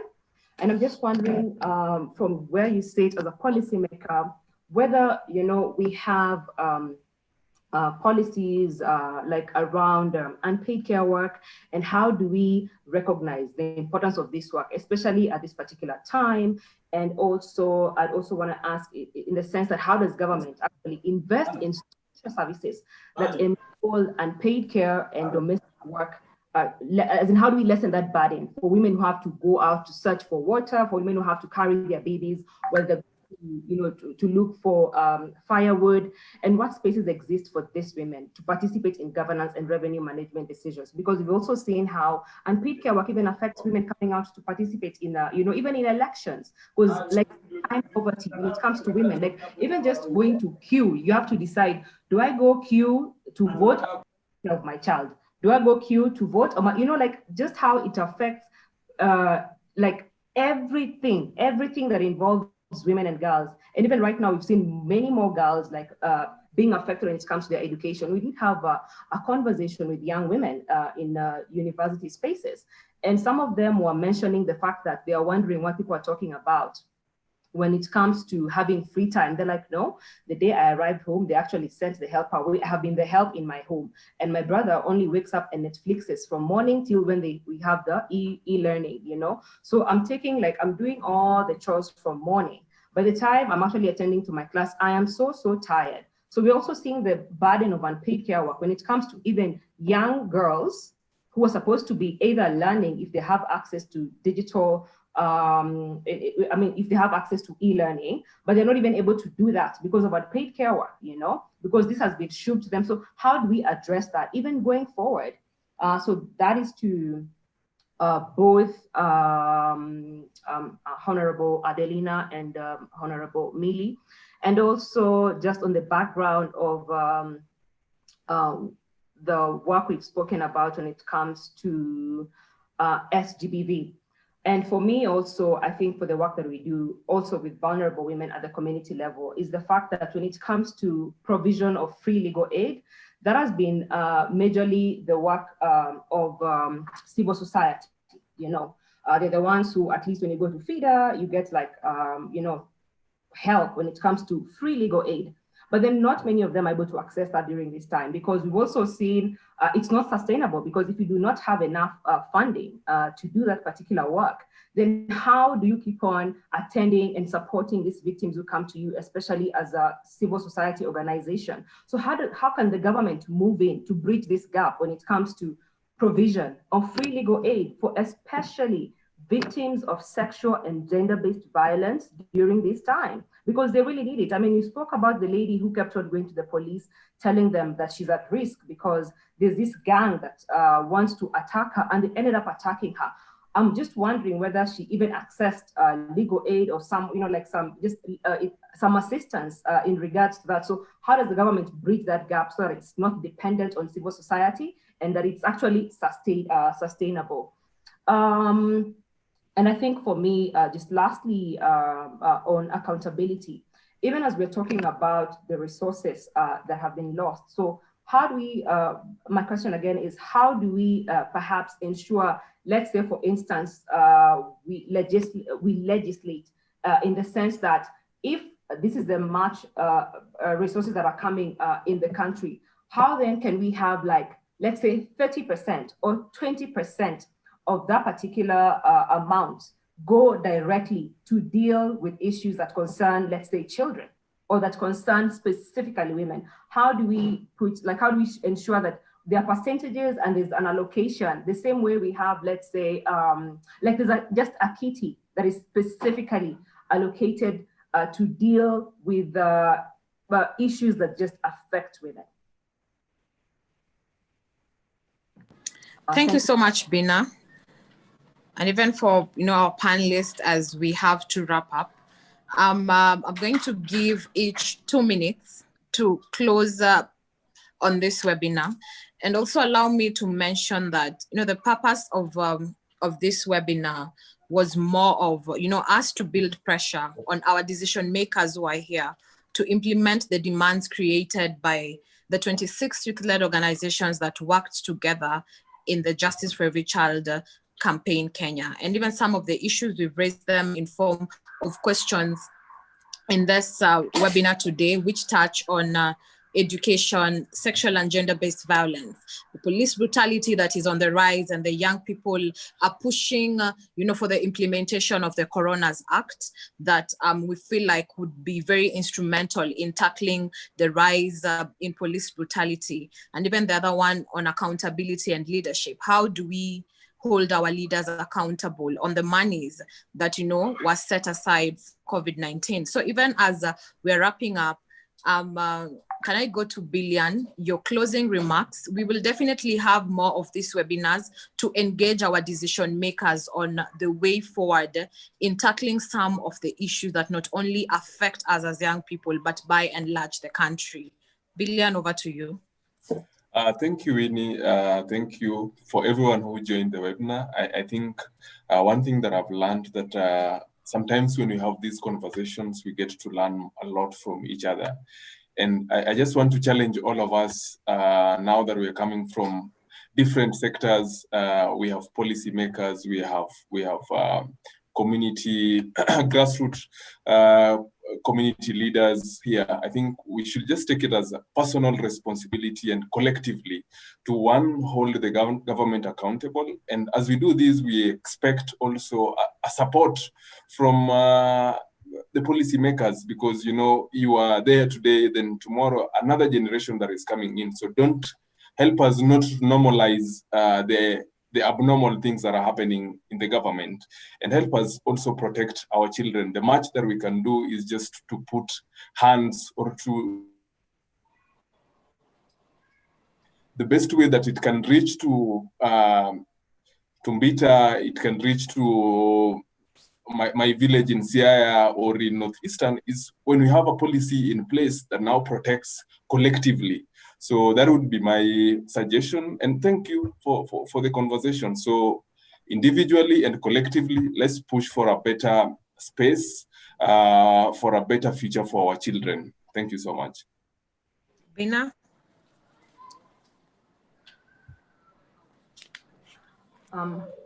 I think I just want to say that once again, thank you so much to the Justice for Every Child campaign for this particular opportunity, and for just rallying many young people to just speak up against the issues that they're going through. For me, I would just say to every person watching, and even the ones who are not watching, it's that you have a voice, use it. And you might not be spotlighted while you're using your voice, but use it.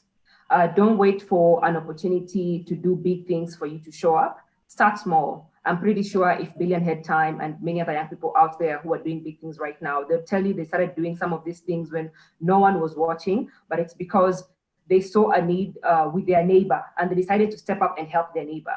So just start where you are. Impact that one person, those two people. Don't even wait, like to be praised about it, but just step up and use it. And also know your rights so that you can demand them. We have organizations like Siasa Place that keep on teaching people even about understanding their rights in the Constitution. We're celebrating the Katiba at 10 right now. Do you even understand what your rights are when it comes to that Constitution? Because it's hard to demand for what you do not know. Whether it's Article 55 that affects you as a young person when it comes to opportunities that you're meant to get, or how the government is supposed to serve you. If you do not understand them, then it's going to be so hard to demand for these rights. Even as we're trying to, we're trying to ensure that the government serves us like going forward. And post COVID-19, the thing is, the consequences of this pandemic are going to remain with especially children and young people for much, much longer, because as statistics show, they're the ones who have been affected the most during this particular pandemic. So understand your right and fight for your space, and fight for even those ones who do not have a voice to fight for themselves. Thank you so much, Bina. Honorable Millie, your closing remarks. First of all, let me just take this opportunity to thank you all for such a wonderful webinar. You are talking to issues that are very dear to my heart, issues of freedom and justice.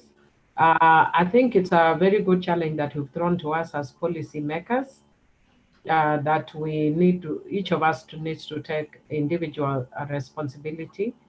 And thank you for Makueni County, especially on the issue of child participation that we've been pushing for. You've gone ahead of the law, because we have a draft bill on public participation, and which I'll really push to ensure that there's a voice for children.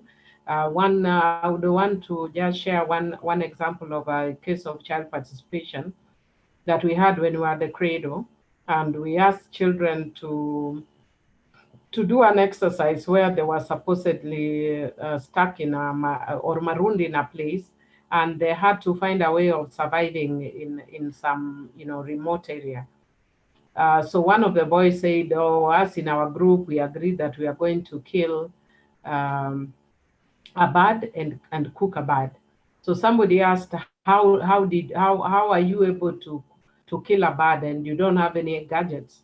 Then the boy said that it was a mixed group of children between around 10 to 15 years of age. And one of them said, because we had a Luo in the group, and Luos know how to throw stones. And from that alone, from children, you can see that they're already giving you perception about how they see other communities, how adults make us children see other communities. So through public participation of children, we are able to get a lot more than we are, than we would actually know as adults. We are going to work with you on any issue. There are many loose ends in some of the policies. We are willing to work with you. We are willing to put pressure on the government on some laws, like, for instance, the government has brought a bill to repeal the Social Security Act without implementing it, so that we will have all these cash transfers being done outside a legal framework. So we are trying to push for a consolidated law through which we can actually have these cash transfer programs that are done, because then it would avoid issues of abuse. Finally, from on your end, especially as younger people, when I see you, I get very happy, and I'm sure Adelina must be feeling the same. We spent countless hours when we were about your age in rooms discussing issues, knocking on doors, asking government that we want this and that law to be changed.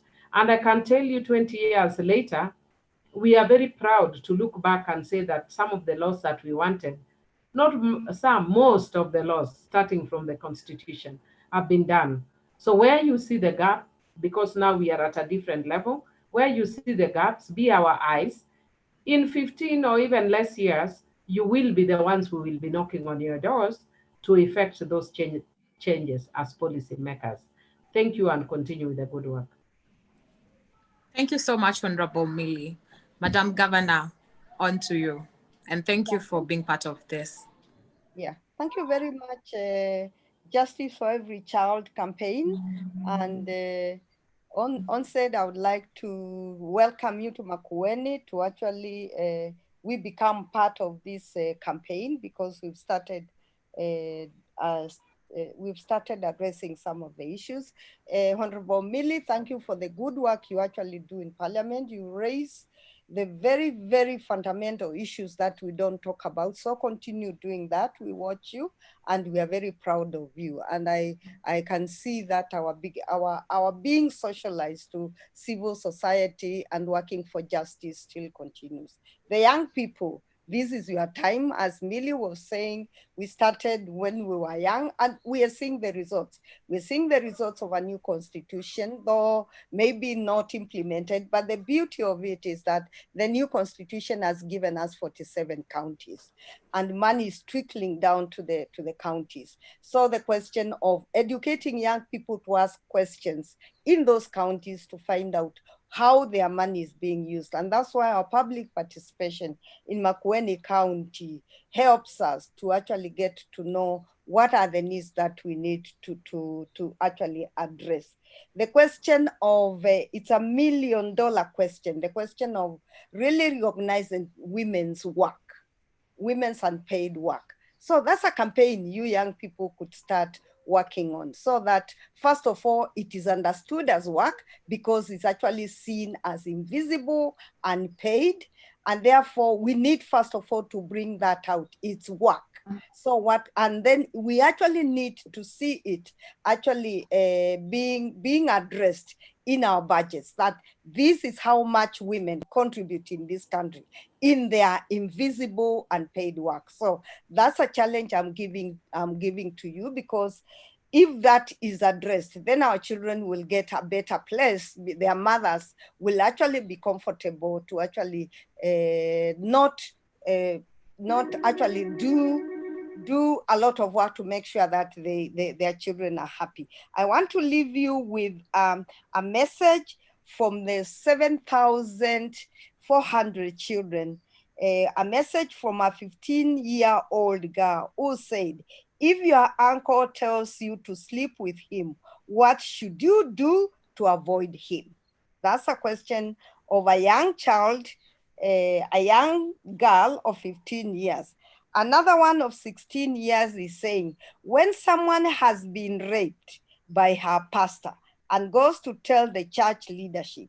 They don't do or take any recognizance of what has been done. What do you do? Those are the issues that we are dealing with in Makueni County. And I would like to invite you for the webinar that is actually happening on the 3rd of September. It's the sound of silence, strengthening the child protection in Makueni County. We'll be addressing duty bearers and bringing these messages back to them and asking them. And that's why I'm saying this campaign, Justice for Every Child campaign, we would like to be part of that campaign. Thank you very much for hosting this webinar. Asanteni sana. Thank you so much to our panelists for even setting this time aside for you to be able to engage with young people and even far and wide with the people that are watching this webinar from different areas of not only Kenya, but the world as well.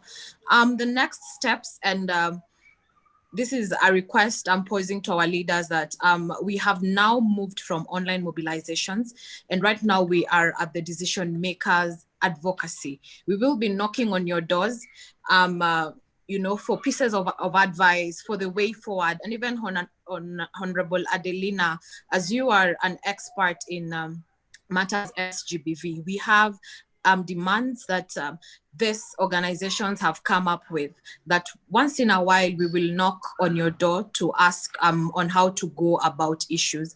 But even most importantly, we are hoping you will stand with us, so that some of the demands that we are tabling are able to be implemented by the government. And Honorable Millie has reiterated that she will stand with us on that. Thank you to the 26 youth-led organizations that have been participating and will continue to participate in this campaign until some of our demands, if not all, are implemented by our government. Because what they have shown is that working in partnership is the most sustainable way to ensure change is implemented. Thank you so much to our viewers for being part of this. Happy Friday. Have a good evening. Asanteni sana.